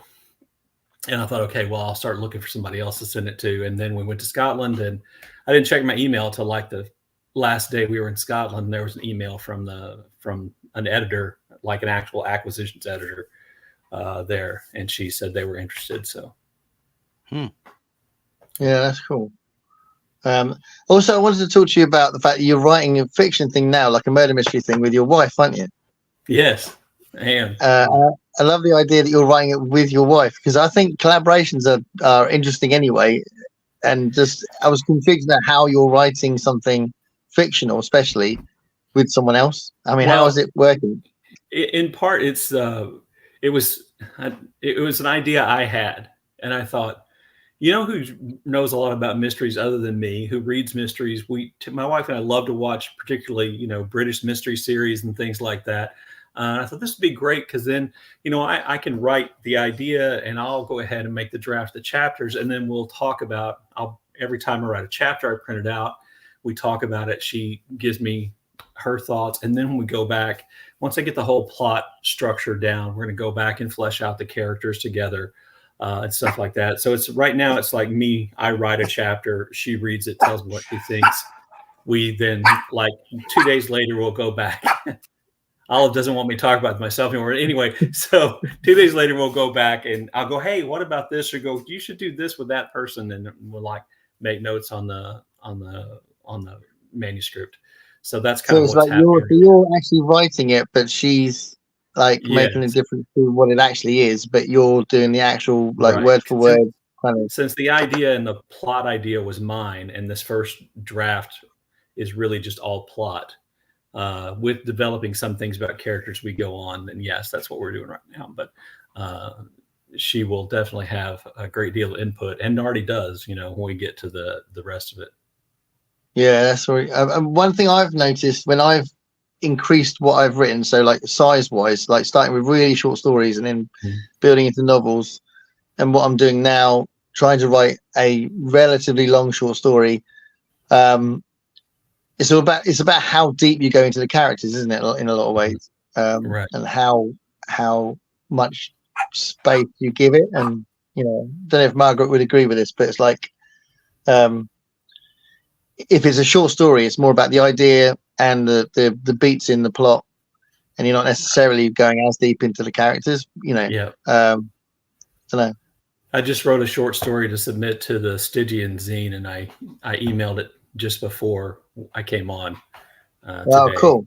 Which I just had like an idea, which isn't very original now that I think back on it, but I sent it in anyway. We'll see how it goes. Yeah. So is that because they're doing a new book or I'm doing a book, but they put out a magazine kind of thing twice a year. And so the submission deadline for the July edition is the 31st. So I got it in 3 days early. So yeah, that's good. Yeah, I needed something to take my mind off the tedium of reading my own work for the 3,000th time, which is bad. But it's a very different thing. Writing fiction and non-fiction, very different things, aren't they? Yeah. I mean, it's a lot. I'm not saying writing fiction is easy. Of course it isn't, but there's a lot less. that I have to keep up with. I don't have papers and note cards, and I don't have to check spelling. I can just make it up, that kind of thing. Yeah, although Margaret does historical fiction, so I reckon there's probably a mix of both. That you got the pressure to be accurate. Well, she does more research than I do, so I think so. If you've read her books, the Keening I read is like, holy cow, this is like she's recreated, that period of time in Scotland. So, yeah, that's really cool. You because Dave, you've written for the first Stygian book, didn't you? Did you? I just did a submission for the book. It was kind of this. The Stygian collection was kind of like their inaugural publication for that press, which is the press is the Stygian Society. So Brian and I both did submissions for that book. But I haven't submitted after that. They started with the zine. That's what Brian has also submitted to. I haven't submitted anything to the zine. Yeah, they have a new book coming out. I think it's a graphic novel, maybe. It's the one author, isn't it? I'm sorry? Yeah. Is this like showcasing one author, isn't it? Yes, I believe so. That would be their first like book that's not like a collection of short stories. The Dark Flock? That's it, yeah. And it may be short stories. I might be wrong, but I'm really we've met Holly came and visited with has gone around and visited with, I think, with all the authors now who were in the original Stygian collection. And they're pretty impressive people. If I were the kind of person that had millions of dollars, I might, give them some to see what they could do, and how long they could keep it going. Yeah, pretty dedicated, dedicated to the project for sure. Yeah. She stayed with you, and when Holly was with Dave, she appeared on the Existing On thing. Yeah. Wait, what was that? Margaret's saying I'm showing Margaret my research materials. Oh. yeah. So, Margaret said, allow me to show you all the note cards, sticky notes, outline pages, and wall art I've done so far. That's because you're go on. That's because you're on the West Coast, Margaret. I was skipping ahead. Sorry. No, you're fine. I was looking at the next comment. I was pulling Brian. Okay. I was looking ahead. Yeah. On the West Coast. She's doing the West Coast last. She's doing she's across the ocean now. Yeah. And then she's gonna do you guys later. She'll get to you. Yep. Yeah. So where does Margaret live?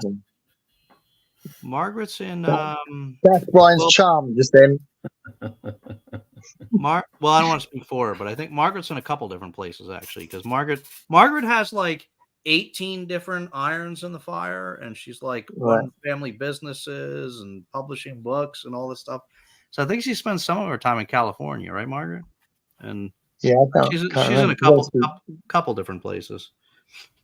Margaret's been on the show, but I still can't remember where she's based. I think Pacific Northwest would be what I would say in a general sense.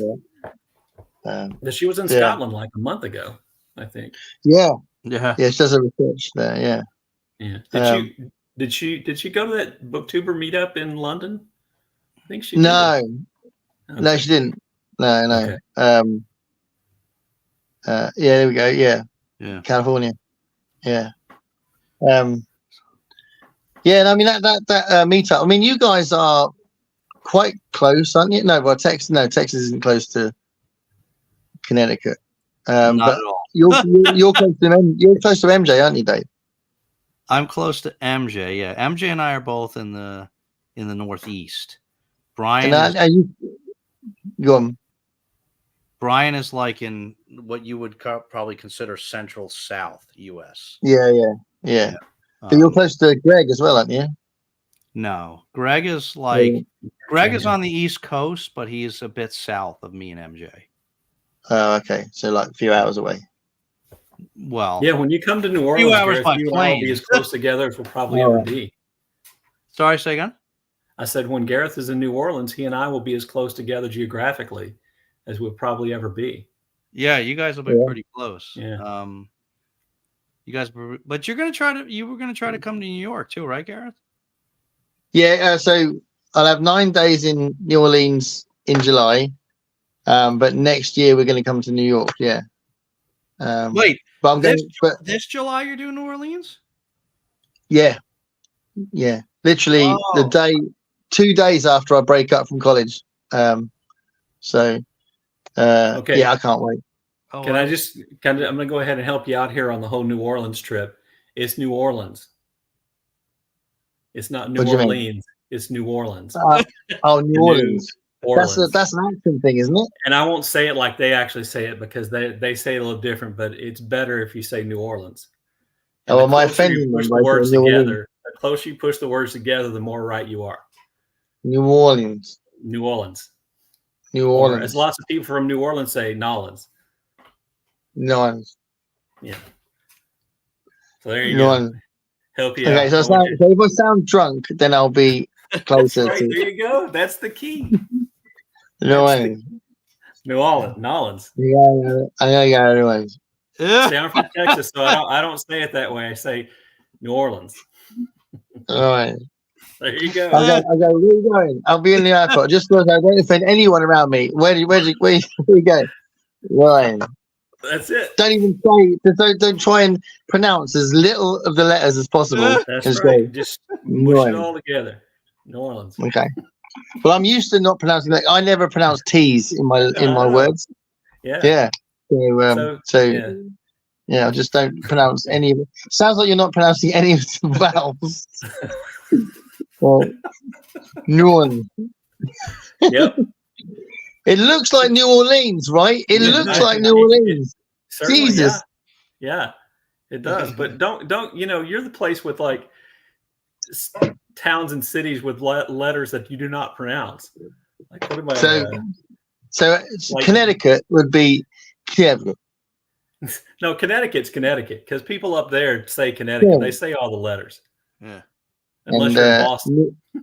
New York. New York. We're very sophisticated. We're very sophisticated in the Northeast. Yeah, Gareth, we pronounce all our vowels and consonants up here. There you go. There you go. You cherish every moment. You cherish every small letter. As it is, everyone can. I tell you, it was easy when I went to LA. And, LA. I mean, there's like a Bournemouth in England. It's spelled Bournemouth. You don't say Bournemouth. You say Bournemouth. We say Bournemouth. That's what. See, that's the same thing with New Orleans. It's exact same thing with New Orleans. We don't care. He's being really gullible now. Portsmouth, yeah, where I come from, Portsmouth, yeah, we go Bournemouth.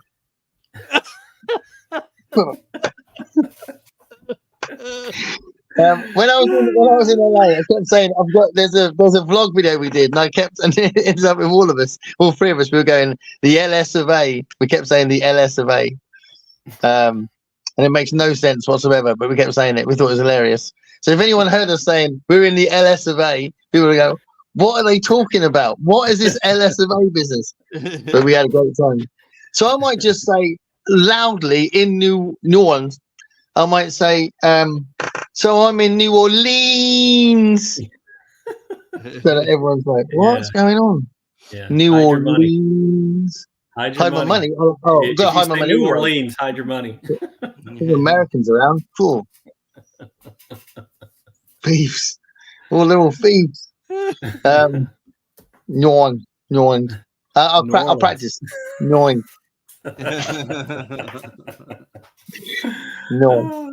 Hey, I'm trying to help you out. Now you're making fun of me. I'm just saying.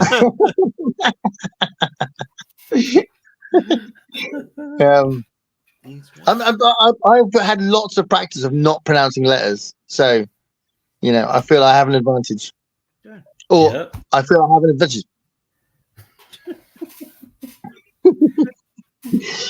That was the week after I would have, if I'd have been clued up. That was a reference to something else. Texas, Connecticut. Yeah, it's all the same. What's it? No, to be fair, I do know where Texas is, and I was just, I clearly wasn't thinking straight. I know you guys are far away. I look like an idiot, but I'm only pretending. Biscuits and No. Well, they lots of people just go Nola, don't they? Yeah. But that just seems silly. So New Orleans, Louisiana. NOLA. Yeah, or Nola. You're gonna fit right in. You're gonna fit right in. Pronounce Shamanalele. Shamanalele. There you go. Do that beautifully. Shamanalele. So you just making up words now. Thanks, Margaret. I thought you were on my side. What's going on? Joe's here. Hi, Joe. Hey, Joe. Joe from New York. So I can say New York correctly. Because you have to say it like that. I'm assuming. New York. Hell, New York. I don't know nothing about New York. That sounds like you're going, let's rock, isn't it? New York.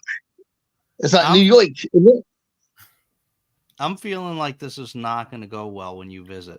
I'm not going to go around going, hello, I'm from the UK and it's nice to be in New York. I'm very pleased to be in New York. And I'm looking forward to trying your beignets. You said beignets, the only right? thing that everyone goes on about. It's like, have you not tasted a donut before? Jesus, calm down about your beignets. They're pretty good. I used to make banana beignets. They're really good. Yeah, I'm just intrigued. I'm going to go over there, and if I eat one and it's just a donut with loads of sugar on it, I will say that on a video. I'll say, look, I'm having a lovely time, but this is just a donut, guys. What is wrong with you? Why are you so excited about a donut? I think you're going to be surprised the difference between a fried donut and a baked donut. Yeah. I think that's what you're missing.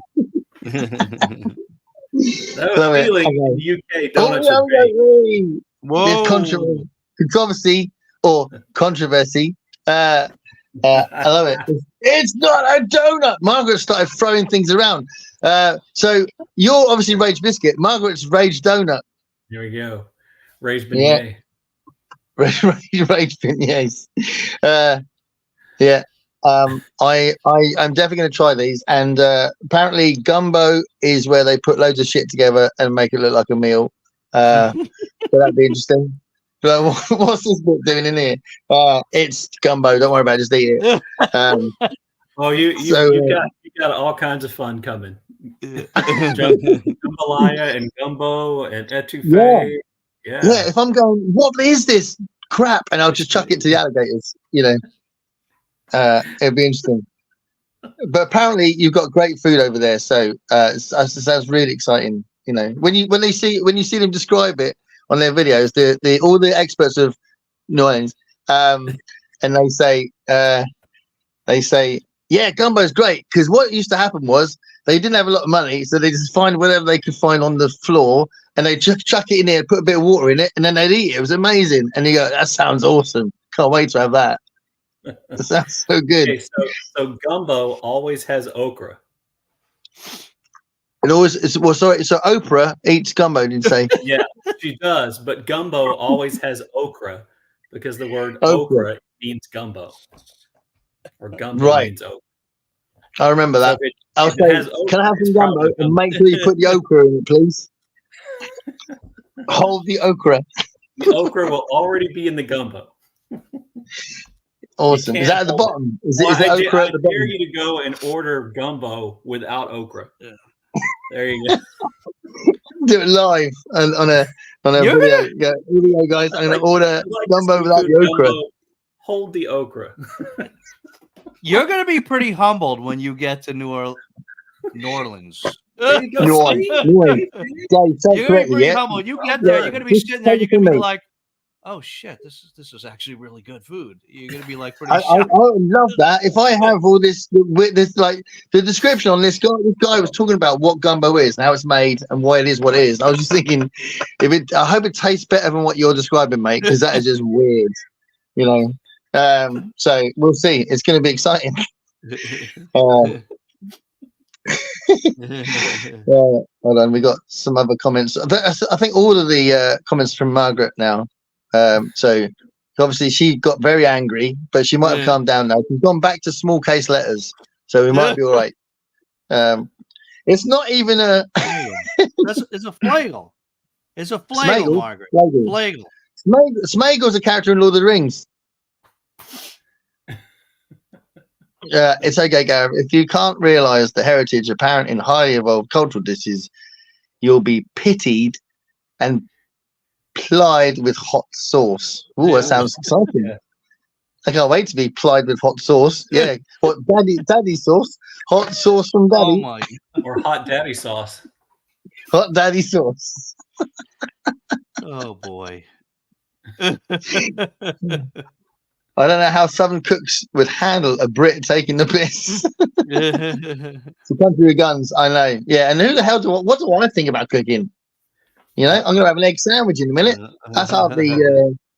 Although it won't be off the floor, which sounded like what they were doing with the gumbo. I don't know. Got to go to a Frenchman's. Oh, Frenchman Street. The French Quarter, isn't it? French. Is it Frenchman Street? Yeah. I think that might be. We're our hotel is right in the thick of it, so it's a lovely hotel. I'm really looking forward to going. By the way, you know, I might be making jokes about gumbo and the donut, but I'm really looking forward to going. Jambalaya, another thing that it was hilarious. Like, I should not find out what these things are made of. Just eat it. Maybe just blindfolded. Just eat it. I like it. Because it didn't look very appetizing either, did it? Yeah. Gumbo? Yeah. Gumbo looks great. What are you talking about? It's all brown. I'll eat it blindfolded. Weird stuff. Brian, you got brown sauce in it, Brian? No, it does not. Oh, if it's got daddy sauce in it, then I'll have that. That's what you might get in it if you go in and take the piss on the food from the chef. He may put some daddy sauce in there for you.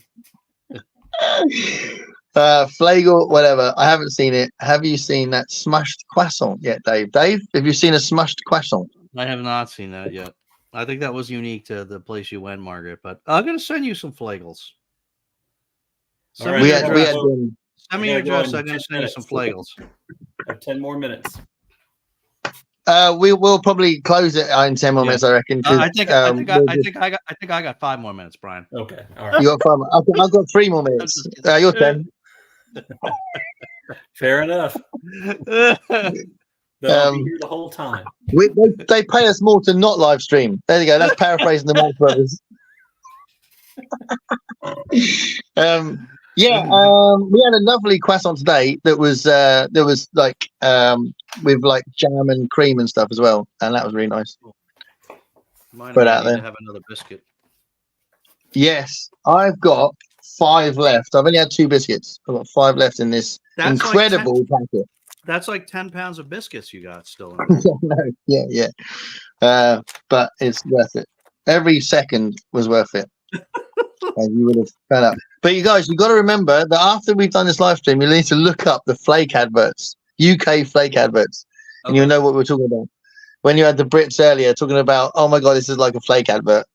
You got to look at it because it's quite an incredible thing that we had when we were watching TV.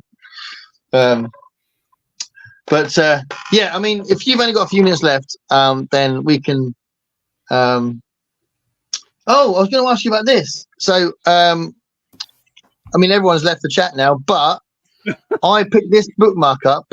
Well, do you know about this? Or do you either of you two know about the Justin Cronin, the ferryman?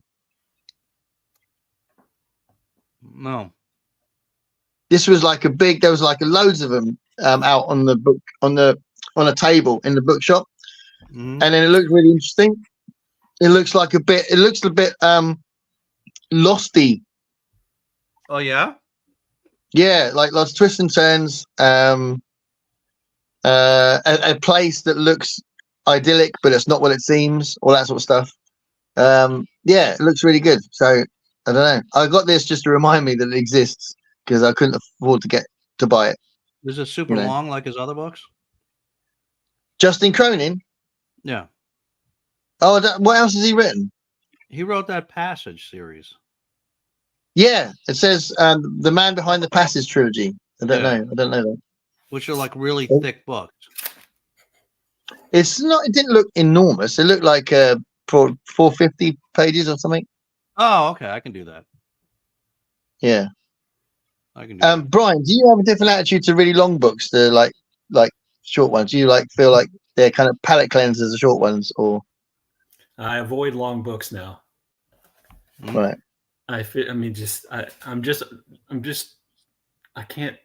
It just feels like a long time to read one because I'm such a slow reader. I'd much rather have the satisfaction of 300 pages and done.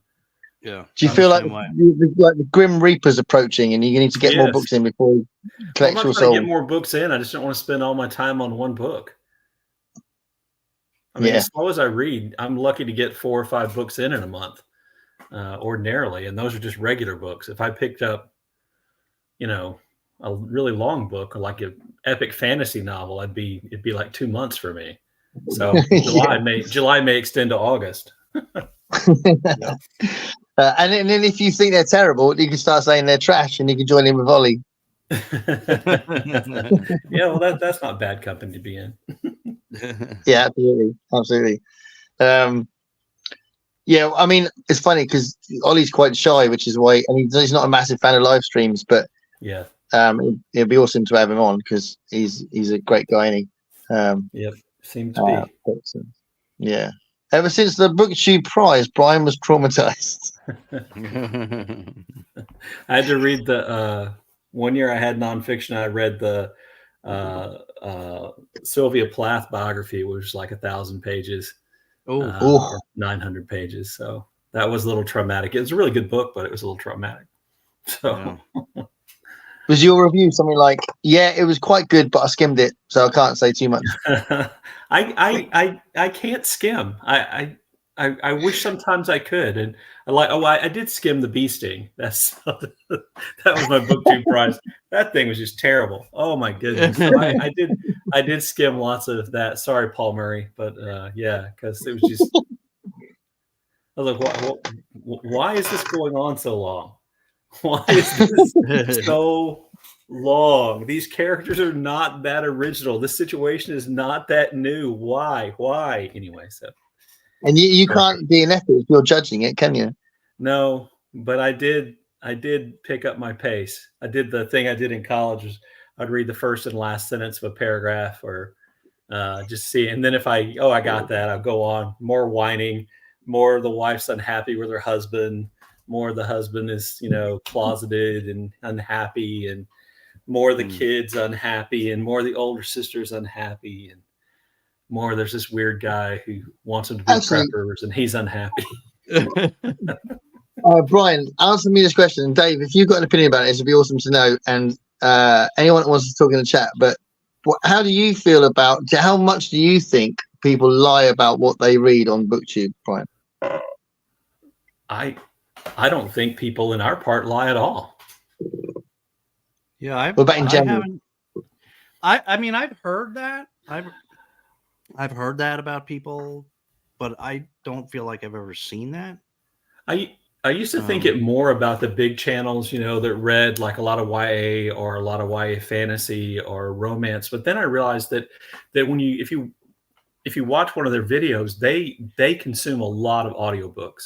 And when you think, audiobooks, you're like, well, you can do that. I mean, I listened to an Elmore Leonard audiobook in 6 hours. I mean, so I think that when you realize that that's probably what a lot of them are doing, whether they say it or not, I think that I doubt that there's that much lying going on. So I think they're also so excited by what they're talking about as well. I don't think you can fake that very well. I don't know. I don't know. Since I was a teacher, you're a teacher. I have a tendency to give young people the benefit of the doubt a lot. I think that because you do see enthusiasm in young people, that you're like, sometimes as an old man, you're like, why are you so fired up about this? And you realize, but you're young. That's great. That's a good thing. No, be like me, be like you. So yeah. No, I think it's because you did some videos where you checked out people. Didn't you do a video where you checked out Emily Fox's channel and said you were surprised at the content? Because I've watched Emily Fox since since looking at, like, since realizing BookTube existed. And I think, you know, I think it's interesting she's because she pretty doesn't great. always, she doesn't always say what you expect her to say. Yep. And, Yep. you know, I think that I didn't know this at the time, but she has like another channel, which I think is a beauty channel. And so I think that since she had already established herself in one area, that she felt a lot more free in the other. You know what I mean? So I enjoy it. When I watch her content, I enjoy it. I don't oftentimes know the book she's reading. And a lot of times that I don't, you know, that kind of like, okay, I'll look to see what book she's read and I'm not that interested in it. You know, and then there's cats, and I'm not a cat person. So I think the only thing that happens on her channel that happens sometimes on some other channels, and it's like a style thing, and it's for humor and stuff. But when they go, then they pick something up and they go, oh, and then I read this, but just no, and they put it down and you say, what are you on about? What did you like? I don't. Do you know what I mean? Yeah. I've seen that sometimes, and that's not enough. I want to know more about what you thought. I usually chalk that up to my reaction is an old man reaction, and I try not to express those out loud any more than I I reviewed like 3 channels, and then I just felt weird about it, and I stopped doing it because it felt like I was sucking up because I expected to go in and find I can't remember. I did Emily Fox and I did Jack Edwards, who's just huge, and then I did one more. And it felt like, you know, I think of what surprised me was how good I thought their channels were and how interesting I thought what they had to say was. And once that happened, I was like, well, I've just been wrong all this time. There's no reason for me to keep doing this because what am I going to do? Make 6 more of those where I tell you how great these huge channels are? I mean, that just doesn't seem, they don't need. But I thought it was good because I think that there are these assumptions that people with small channels make about the big channels, you know, or it seems to be that people do that because I'd never done it, but I'd seen it lots of times. People say that big channels didn't read what they talked about or were in some sort of weird club, and I thought it was really good that you were like, well, actually, there's good content on there, and they seem sincere, and you know all that. Each one of those creators contacted me to say something. Each one of them got back to me, and after the video, and said, "Hey, thanks, that was great. Thank you for." She said Emily Fox was a little angry because I said she didn't get to comments right away. And she took exception to that, but that was okay. She was probably more right than I was, but each one of them got back to me. So I only did the 3. Margaret has a comment about it down there at the bottom, but it just got to where I felt weird about it. I felt like I was networking, I guess might be what it seemed like I was doing, or I was sucking up to the big channels to try to get something for myself. And it started to feel that way because like I said, I thought there'd be like things where I go, oh, this is bad. I don't like this. And I don't think they did that, but there wasn't. They're just really good at what they do. They just don't read the books I read.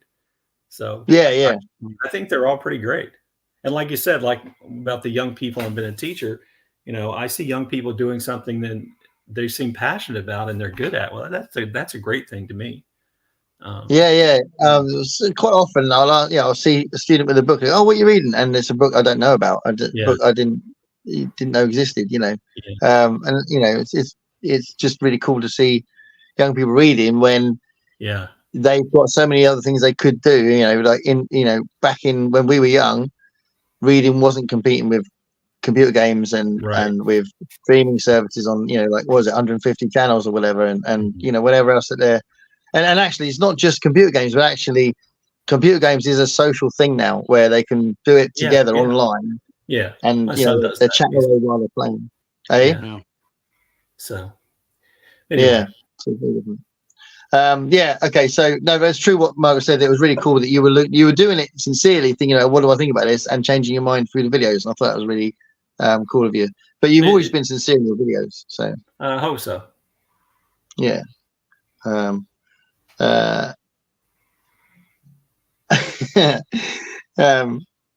Right, saying, I'm sure I wouldn't be wowing anyone with my passion for Maria Joseph, but Lady Stanley's early correspondence papers tomorrow. I don't know. I think that one might go viral. I think.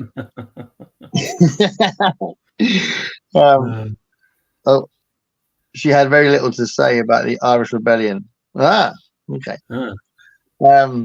See, I love that. I mean, obviously, Margaret's whole thing is the amount of research that goes into the historical stuff, which is really interesting, and that's really cool. and it makes that into. I think it's a special skill to take historical stuff and turn it into fiction, isn't it? Yes. Yeah. Yeah. And I haven't read enough historical fiction. Right. And to do it in, I think, it's not effortless. That's what I mean. When you read it, I think Margaret's research doesn't weigh down the prose of the story.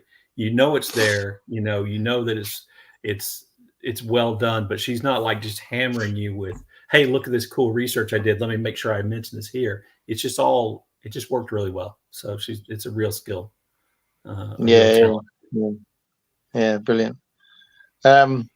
Right, should we? If you need to go, I do. Dave, you need to go. I don't need to go. Well, you guys keep going. I've got. It's weirdly, we decided that me and my wife would get married the day after my birthday, so it's actually a wedding anniversary tomorrow as well. So I need to make sure that. But there's actually nobody watching anymore. So we destroyed the live stream. There's five people watching, but one of them's me. So no, it's all good. Right, well, good.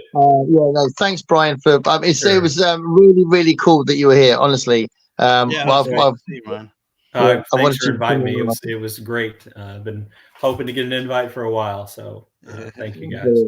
Happy birthday! And we may have derailed a few times. But yeah, I'm sure it'll happen again.